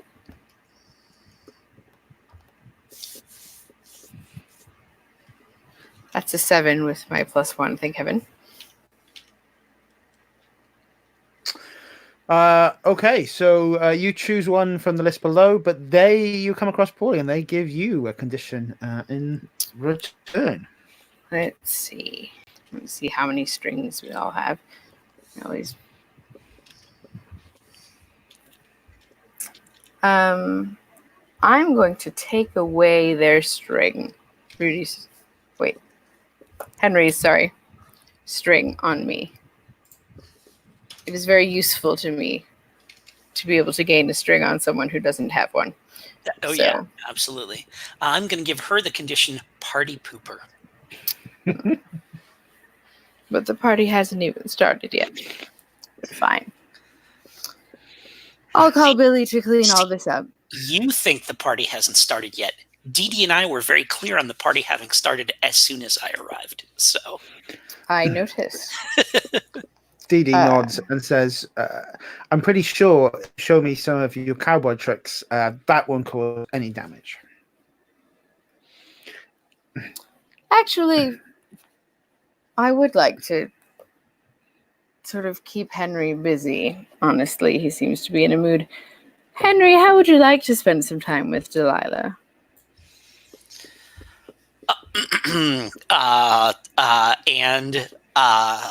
And I say, well, I think that's for Delilah to decide, not you. I don't think it is, darling. This is my house. And Delilah does what I say. So if I offer you Delilah, you might want to answer to me and not mouth off. Would you like to spend some time with Delilah? No, thank you, Ms. West. I appreciate the offer, but it won't be repeated. Delilah, I don't ever want you to speak to this fellow again. And you're disinvited to the party and my house. Is that to Henry? Yeah. The first was to Delilah, the second was to Henry. Sorry, I wasn't clear. Yeah. Delilah, who had an amorous look in her eyes before, looks at you, the face goes cold, she nods and starts heading back into the house. Now see, you've hurt her feelings. As far as I could tell, she was having a good time when I was when it was the two of us. But I understand. It's important to you, Ms. West, to not be seen to like be an actual person or anything like that. So I get it. I don't think you do. I'm shutting her down with that. So go ahead and roll. But I will say, if you thought you were having a good time, the two of you, perhaps turning down my offer to give you more time, the two of you, is not helpful. Let me roll, because the roll interrupts our conversation. So let me do that, and then we'll see where it goes from there. And it seems she was pooping your party. Oh yeah, absolutely. True. So this is cold. 7 + 1 is 8 + 1 is 9, and I got a +1 forward, so that gets me to 10. When you can leverage, how does it work when you can leverage a condition? You add another +1. Another +1. Another +1. So that gets me to 10. So when you shut someone down and roll with cold, on a 10 up, choose one from below.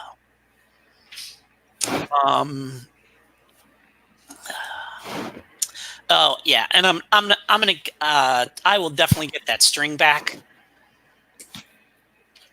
All right. And I'll get that string back. And I'll kind of I'll look at Adam and I'll say, have fun. If this wears down, there's a midnight poker game I know about, and I'll grab my coat off of the passenger seat of the car, hook 2 fingers over my hook it over my shoulder with 2 fingers, and turn and start walking down her driveway down to Hollywood Boulevard, or I'm just going to stick a thumb out and get a ride. Come on now, Miss West. I'm sure I don't need to turn him away. Look, why don't you just let him stay a while? Because he was incredibly rude to me, repeatedly, and it's my house. You could at least make him stay outside and clean his mess up. No, I don't want him around. Billy will clean it up, or I'll hire someone. I'm not worried about the mess. I'll handle it. Okay. Perhaps I'll have Billy give him a talk, actually. Billy's so good at handling people who don't seem to know how to behave. I'll have to keep that in mind. And have a talk with Delilah about having better taste. It's the point where you may not have realized, but Billy's been watching all along. He's sort of standing there, that buttoned-up white shirt and a tie, that preppy look, Poindexter glasses, but he's quite muscular, and you can see he's got fresh bruises on one of his hands. Billy? Come here, my love. He walks towards you. Yes, Mum? Has someone been causing some mischief or a fuss? You look a bit worse for wear. Not at all. I'm absolutely fine. Let me see your hands. His left fist is bruised, and on his right forearm he has scratch marks. This doesn't look fine. Just scratch myself doing the gardening is all. I see. Well, I've learned not to ask too many questions about your affairs, Billy. But as you've seen this evening, some people might need a talking to at some point. But wait till your hands are in good shape in case you need them. Of course. Wonderful. In the meantime, let's all go inside. I have a whole case of that champagne. It'd be nice to indulge and not cut into my own profits. Thank you, Miss West. But of course. And to show my deference, I will give a bow that I'm sure Obi taught me how to do properly. Oh, Obi. I miss him. All right. How is Adam feeling about all of this conflict and trouble, and his friend and mentor being kicked out? What's going on in his head? Yeah, he's a bit upset because it seems like a huge overreaction. But And are you going into the party? Yes, I will. Okay. It's already a busy party. There are one or two B-listers, certainly a lot of chorus girls and extras who have ruffled up very quickly. One always comes to one of Miss West's parties. There's probably about 24 people already in here. And it's picked up quite a debauched feel. That is the way of my party, so it makes perfect sense to me. Adam, Rudy, please make yourselves at home and indulge in whatever vices you enjoy. And if there's one you enjoy that isn't here, let me know and I will get it for you. I think, is Billy near us? Yeah, Billy's come in. He's got the broken glass. He sort of swept it into a little dustpan. Yeah, I think Rudy looks at Billy. It's like, you've done a lot today. Let's go make sure you can do a lot tomorrow as well.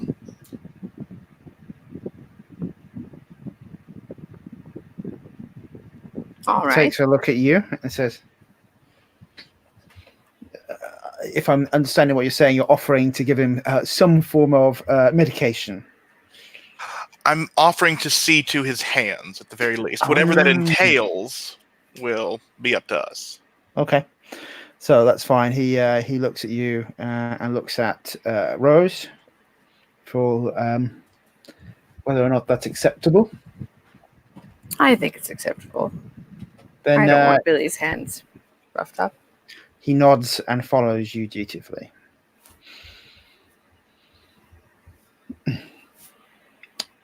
What does Adam do in the party? I think he's just going to kind of watch what's going on. I'm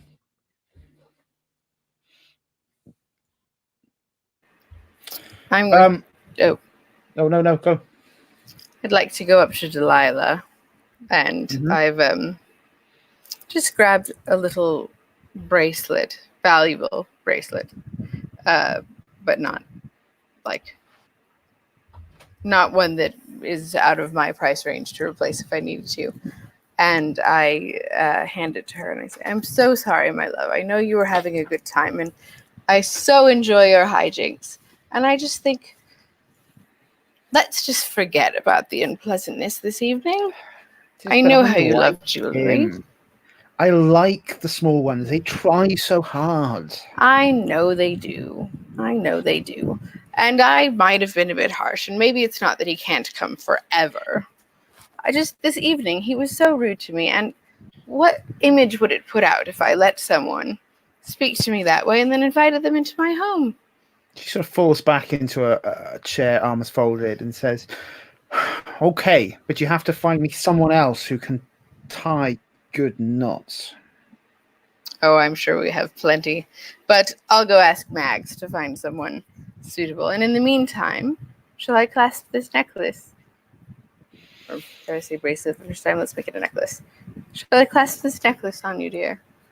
She lets you put it on. As you do, she turns her neck and reveals it out to you as you do it. Oh, Delilah, there's so many reasons why I'm fond of you. But I should find Mags. I did say I would help. I'm going to assume that Mags is somewhere near me, hovering and waiting to do my bidding. Yeah, I think so. I think this is possibly a younger Mags than we met last time. So though she's desperate to assist, she's also doing that by ensuring that all of your house staff are filling up glasses, including hers at all times. Mags, darling, Delilah here needs someone who's good at tying knots and can help her have a good time. I'm sure that you can assist her in finding such a person.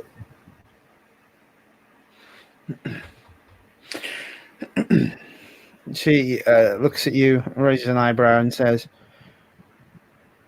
"It won't take a great deal of effort, I'm sure, to find something for her to sink her teeth into."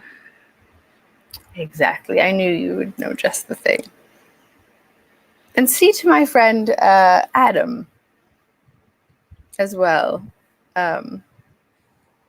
Make sure he doesn't need anything. Find the rope person first. And then, let's see, Adam and Rudy have come in. Is that right? Mm-hmm. I'm actually going to switch the order of that. Make sure that Rudy's got whatever he needs. I'd like to have a chat with Adam. Okay.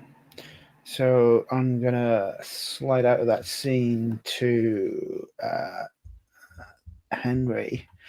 You're flagging down a cab? Is that the plan? I'm just sticking a thumb out and hitching. I don't need to wait for a cab. A Studebaker, not the best, older, rustier, comes up towards the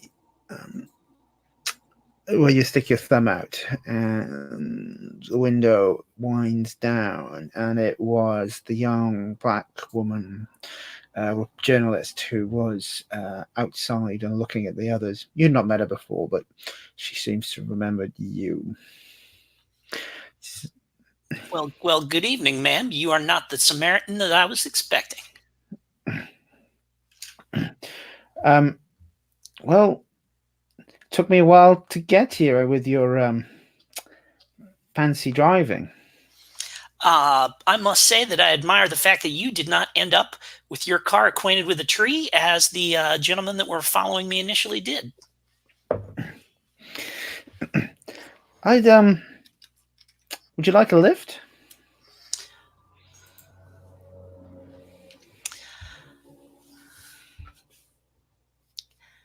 You know what? I would like a lift, but not a ride. Perhaps we could maybe we could do each other a favor. Funny. That's exactly what I was going to ask you. My name is Eliza, by the way. Eliza, it is very nice to meet you. My name is Henry Sims. My friends call me Hacksaw. I do not know whether you are one of those yet. She leans over and opens the door for you and says, "Well, it depends. I'm looking to make a big break. And a big break in confidential tends to mean happy days and happy pay for everyone."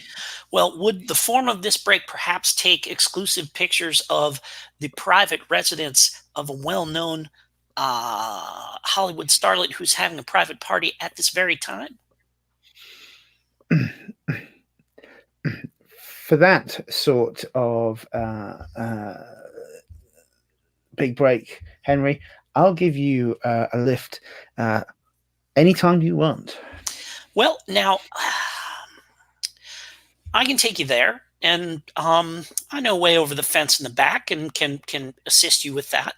I am, however, I'm going to say that in exchange for my assistance in this endeavor, you can take whatever pictures you want, as long as none of them make Mr. Adam Arbor look unseemly.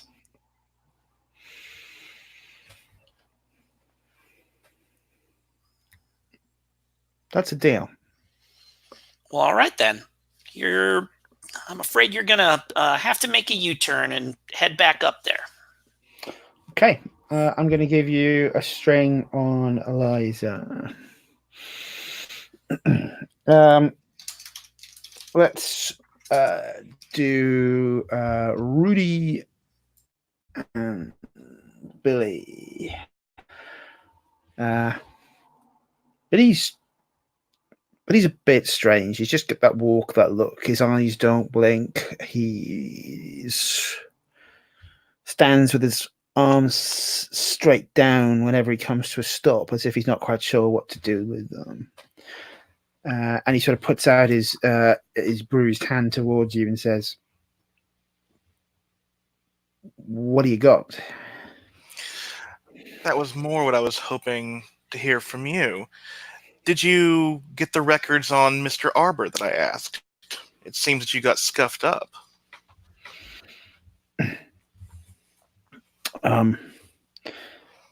What are you looking for out of this scene, Rudy? What records? I'm happy to say yes, but what records are you looking for? Would like the answer to be no, but I think since Rudy knows that Adam is not what he seems, he's looking for like right, birth cool. certificate. Yeah. So security card. Yeah. I didn't get to that. There was someone else that got in Miss West's bad books. I needed to deal with that first. Well, we may have another accomplice now that I've seen how he drives. Come this way, I'll tend to everything. And he'll open a door to one of the private rooms that Miss West has, and I think Rudy has a thing for Billy. He's odd, he's weird, but he's nice, at least to Rudy. And he takes the hands a bit too gingerly and pulls out some antiseptic and bandages from his bag just in case he gets to any scrapes running around. But also a small like Altoids tin filled with back pain medicine. He sort of mumbles as you're touching your hands. It's like, you're always kind to me. Well, you've been kind to me. It's not quite quid pro quo, but I like to think we have an arrangement. I don't like anyone who might hurt Miss West. Do you think Mr. Arbor might hurt Miss West? Not on purpose, but through reputation he might blemish hers. That's what I'm trying to figure out. Do I need to make your driver fan? Does he need to stop being a bad man? No, quite the contrary. I think that's the reason I need him on my side. But he'll never be on my side like you are, Billy. And I think Rudy lays his head on Billy's shoulder, and I'd like to attempt to turn him on by accident. Lovely. Whoop! That's an 11.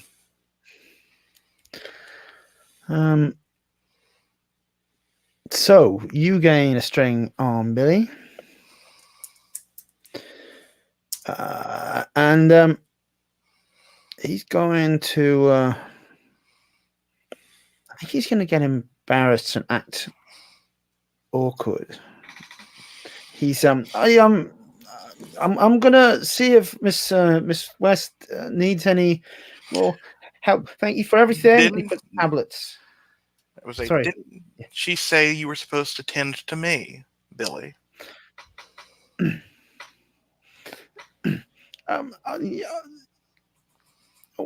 Okay. He sort of sits next to you and puts his hands in his lap and says, I could read some scripture. Oh, please don't. I got away from my parents for many reasons. That's one of them. But look, just let me bandage your hands and you can go check on Ms. West. She does need all the help she can get. And frankly, the fact that she's willing to give me even an iota of that makes her worth more than most people in this fucking city. He turns to you and, in a really sharp motion, pecks you on the lips.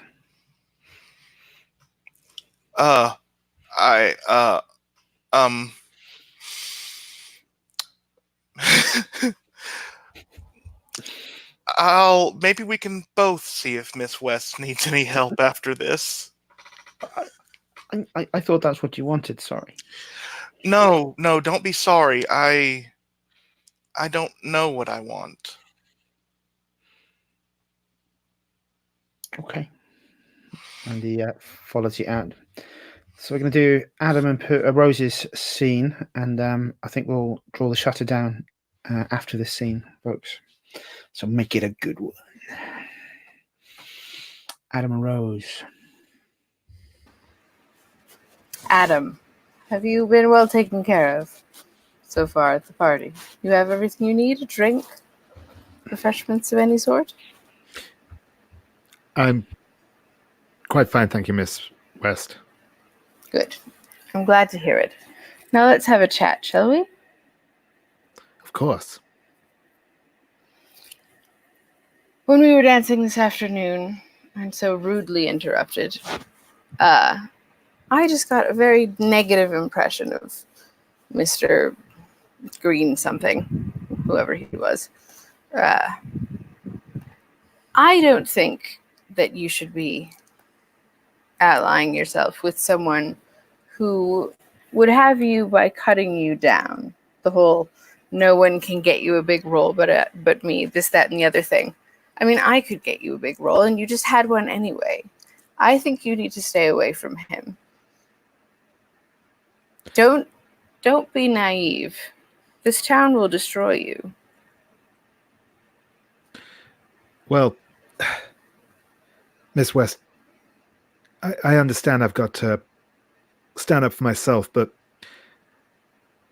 Mr. Greenstock's made me who I am today. He's always been there for me, and maybe I should start looking for a new home or whatever, but right now, he's always been good for me, I think. I'm not saying you have to ditch him entirely. I'm saying that his demands that you stick with him and stay away from everyone else seem a bit toxic, when there are lots of people in this town who might take an interest in your talents, if you know what I mean. I think I do, Miss West. I certainly enjoyed playing the leading lady to your leading man role in the film. Did you enjoy it as well? Yes, it was it's certainly a change from the roles I've played in the past. Indeed. I like to roll to turn on Adam. Sure thing. Just have to find the right tab because I always lose all my tabs. Come back, roll for your party. Oh, I found it. Hooray. So to roll to turn someone on, roll with hot. I actually have a good stat in that one. It's 2. Hooray. Let's see where we get. Still only gets me to a 7 because I'm the worst roller in existence. So I'd like you to describe it a little bit more because I think we jumped to turning someone on a little too quickly there. So how Okay. is Rose? How is Rose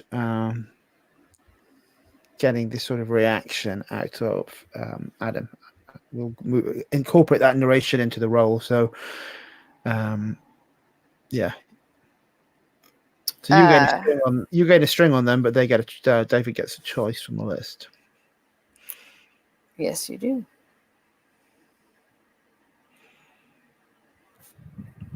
So what does Rose do? Oh, so I've been talking about enjoying playing his love interest in the movie and offering my assistance. I'm basically like using as much innuendo as I feel I can to insinuate that perhaps he should be partnering with me rather than anyone else, and there could be some other benefits that we've been exploring on screen that could be explored off screen. Oh, So I misread that. Sorry, you can either give him a string or choose one of the reactions from below. yeah. So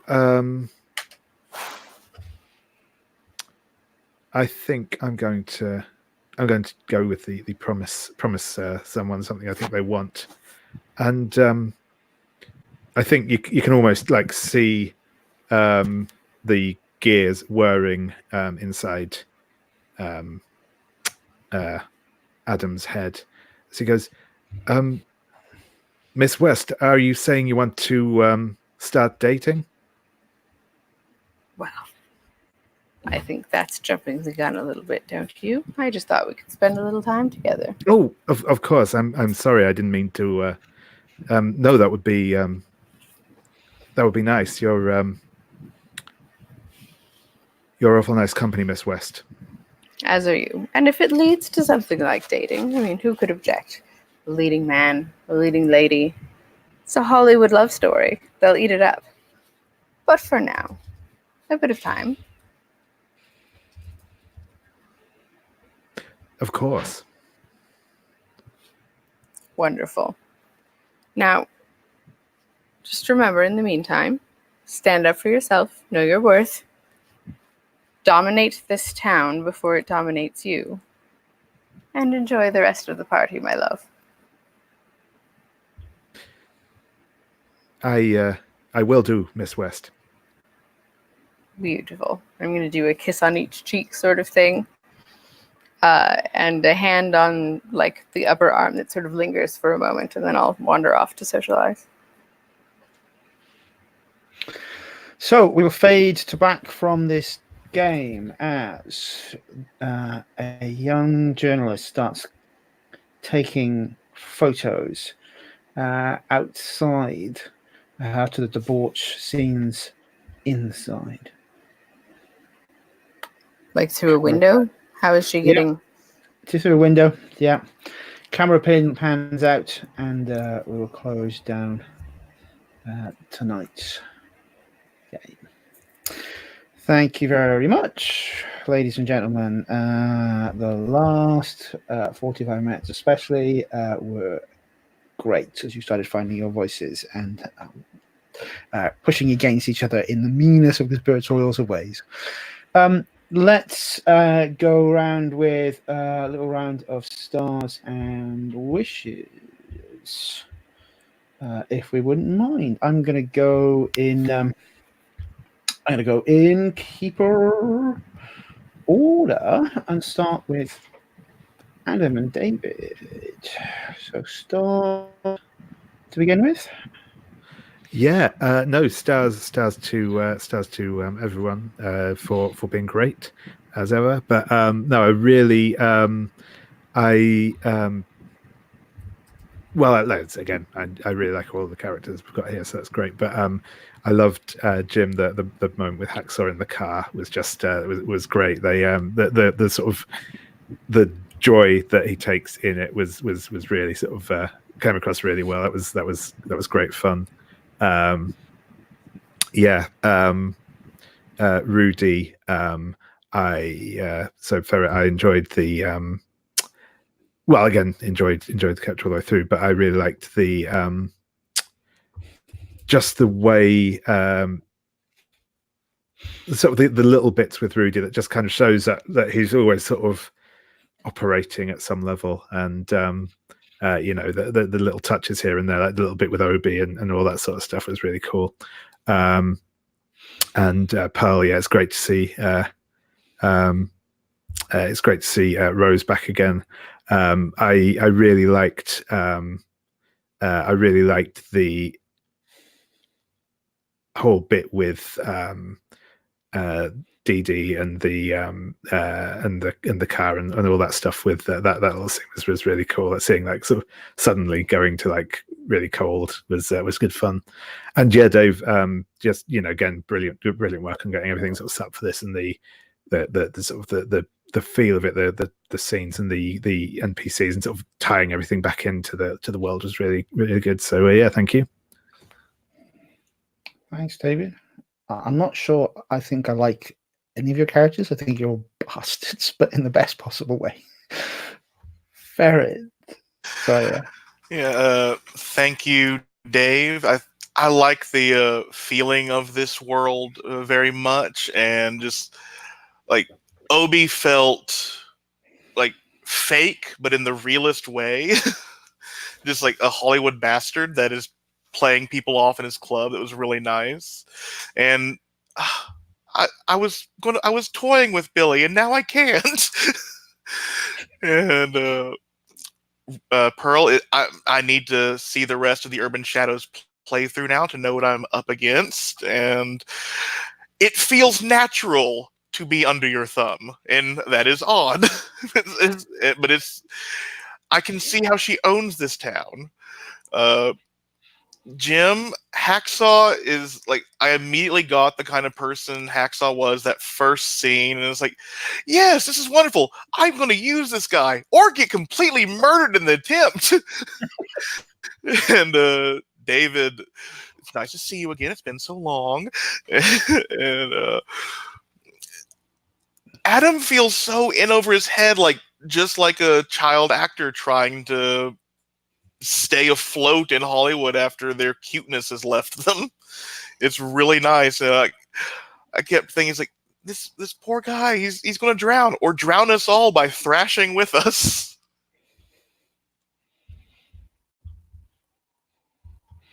awesome.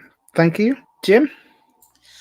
Gosh, stars to just I love playing with you GMT folks. It's so nice that I have my days free, that I can actually get free to do that. I love that. But like of course, stars all around for everybody. Pearl in particular, the way that Rose like was cold and mean and awful to Dee Dee, and then like half an hour later was like, oh, we'll just forget that. That was nothing. That was nothing, right? We're just gonna, like, so textbook. like user abuser, just like perfect. That like, you know, I'm gonna be a complete monster. Like, oh no, that was not you. You didn't take that seriously, did you? Of course not. And then just like fucking gaslighting her right to her face like that, and oh, that was just great and creepy and wonderful. David, I love that Adam is he is not in any sense someone who says yes to anything. He is someone who can't say no to anything. And that is the distinction there is very clear.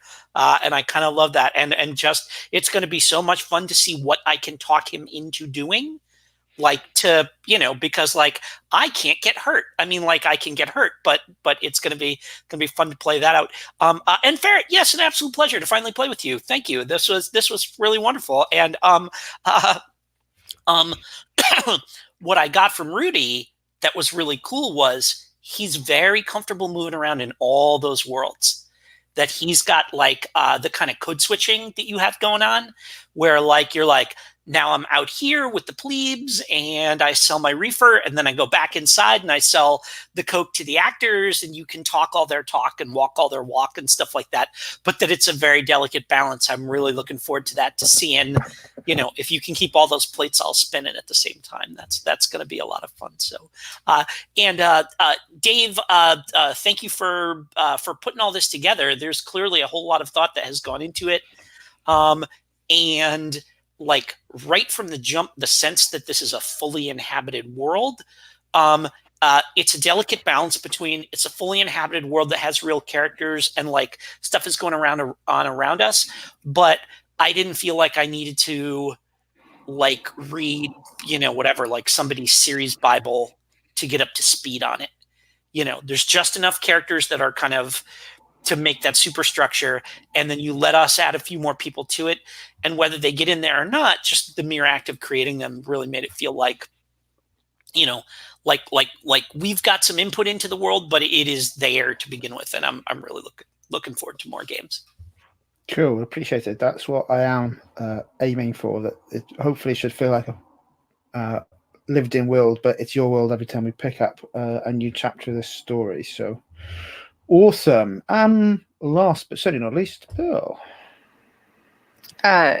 Echoing everything everyone said whenever I go last, that's what happens. I'm very glad to be playing my second series of this noir world, which is getting more and more engaging as it goes on, thanks to some lovely GMing, as was just being spoken about. I love the return of Obi as an NPC. I'm happy to see him again. And I had specific things, and then everyone else said specific things, and I got flustered. But I too enjoyed the like reckless driving scene quite a bit, and Rudy's reaction to it. Like he's such a young vampire that he hasn't figured out that we really don't have to worry about like normal danger. And it seemed to just genuine like panic, which I thought was really fun. And then I want more interactions with Adam. I think there are things going on with him that, I mean, there are the obvious things, but I feel like there are more things. And I like the way David Morrison, since we have to, I like the way, I feel like you're playing some things close to the vest without seeming too secretive or anything like that. And I'm looking forward to seeing what you bring out from there. And also thanks to Ferret for saying that he could see how he would be under my thumb and whatnot, because I've never played the Queen before and I don't really know what I'm doing with it. So, Cool. But yeah, everyone is awesome. I just echo all of that bit, especially after the when we had our break and we came back in. I felt everyone was like game face, and it really did step up. I'm lovely seeing how people thought they were going to go with NPCs and characters, and it's all changing very rapidly as you find your characters' voices. That was awesome, and a special start to Ferret for just helping with some of the rules calls and clarifications. It is I really appreciate when players can help share that cognitive load. It's awesome. Thank you. Let's do a run through of wishes, and this helps me to prep and think about the next session, but with sort of to on. So same order. David, wish. So I guess kind of sort of echoing the thing earlier, I'm kind of looking forward to being put in some spots. I think on the converse to that, I will try and be a little bit more proactive with the character as well, because I know it's always striking that balance as playing a kind of slightly more passive character and also actually getting stuff done. But yes, I'm absolutely looking forward to being machinated around. And I was thinking that you're sort of at the center of a series of hooks that are immediately peering up between Rose, between Brain, who's who? Is it gone? Between Anthony Greenstock, and I'm pretty sure that either Mr. Nobody or Obi Chance might come into play and put you at the center of a tug of war, which will be lovely to watch.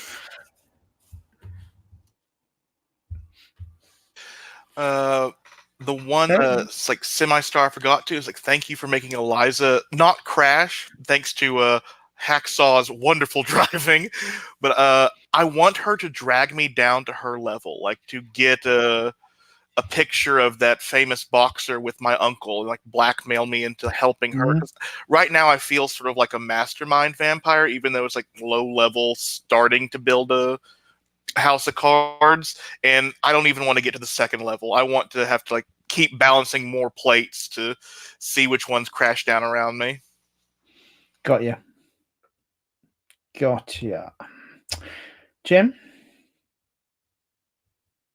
So a couple of things. The first one is that I should just call out the fact that I took the ghoul move called Short Rest for the Wicked, which means I am hinting strongly to you that you should at least once, maybe even more than once during this run, just kill me. Because when I die, wait it out. A few hours later, I wake up fully healed.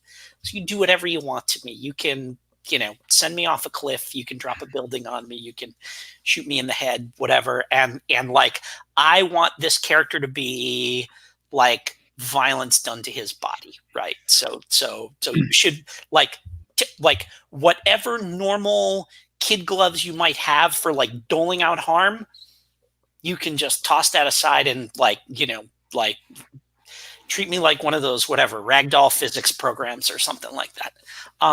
The other thing the thing that kind of popped up today that I'm really interested in seeing, in exploring and watching escalate, is if Billy thinks that I'm a threat to Rose and comes after me. Whether I was a threat to Rose or not, his coming after me will make me a threat to Rose. And the more he reacts to try and protect Rose, like the angrier it's going to make me, and the more I'm going to want to. And so, like that kind of escalation, I think there really interests me, especially because he can, like, if he escalates to the point where he does something like genuinely violent, that doesn't solve the problem with me. It just escalates it again. So yeah. I would just from that one throwaway fight that you and Rose get into this vendetta interests me as well. I'd like to that's the way forward. Bill, any wishes? My wish. This is my first time playing the Queen, and between the moves I took and what the Queen's playbook are, pretty much all of them rely on my having a gang that's pretty devoted to me, at least at the start. I know it says in the playbook that like I have to, maintain that, but like it hasn't felt so far like they're particularly devoted yet. Like I'm getting looks and Delilah's this, that, and that, like, and so like if everyone won't accept my promising one of my gang to them and insists on speaking to them directly, my many bodies move cannot work. like I have to be able to, you know what I mean? It's I like maybe I should take some different moves, but I only get one other than my click, and if they aren't devoted to me, I just don't know how to use them. Oh, So- they definitely are. But So no, so the important thing there is when you offer, you roll. So we don't have to say yes. Like the move is when you offer someone, roll it. And That was what I was planning to do with you and Delilah, but it Sorry. So didn't yeah, have. I didn't know that was there. So next time you do that, like when you offer DD to me, like do it again. Just say it, and then make the roll, and then I'll deal with the fallout. Because I didn't realize that was where you were going, was with the move. And the other thing, like if you're gonna pull a move on another player, just tell them right up front, hey, this sets up this move I want to make. Because if I knew that, I I could have said no, but I would say, oh yeah, roll the move and let's see what happens. Yeah. So, and the second linchpin of that move is when anyone has sex or triggers a sex move with your gang member, they get the condition that makes them count as one of your gang members. So even if I turn Billy down for sex, I get that condition because that is part of my sex move. Oh, neat. Yeah, it's that move is connected also to my sex move, which is like it triggers my sex move as well. It's like a whole delightful web of everyone having sex with each other. But I will try to be better about. I think I was just caught off guard by your like immediate refusal because you guys seem so into each other, and then I sometimes get flustered and don't think about mechanics. So I will do better next time. So if you don't mind stepping up just for a sec. That was Hacksaw being interested in DD because it's being interested in me despite you. But as soon as you interject yourself and say, I'm giving her to you, then I don't want any part of that, because the whole point of my canoodling with her was to annoy you. So yeah. So but the move, but then if you roll the move, even if that's my intent, I couldn't say no because I don't want to make her upset or whatever. So yeah. Okay. I will try to both be more proactive about announcing moves and also understand them a little better. So sort of relying on DD to be something. I don't know. I'm figuring it out. I think as well we've sort of established some of the name characters this time, but you have got more people than that. So especially if you've got a bit of cult, so I think we can draw that in more into the next scene. But what was I going to say then? I think Brian's just gone dead of it. Pause, break, rewind, thingy, safety tool. Maybe if we move from. I'm feeling pretty smug that we're all calling her Dee Dee, which is my nickname for her. Yeah. I think not cut and break. What's it called? Script change. I think if we use a drop script change from next session on rather than X card, we will keep the X card as the emergency, but script change will just give us a minute to take a pause if there's anything going on that we're not aware of. Okay, so we'll adopt that next time, and by next time I'll have gone through everyone's shoots and got their moves in my head, so I will also call out when I think you're missing them. It's always put your head around the character at the end of session 1. Cool. Look, that was a really good. Hold on a minute. I've done everyone for wishes, haven't I? That was a really helpful group of and feedback as well, actually, folks. So thank you very much for that. That was pretty much textbook. We want to get to this. Is everyone okay that I upload this video? Wonderful. Thank you so much. I look forward to seeing you next week. Yeah, thank you. Cheers. See you all later. Good night. Night.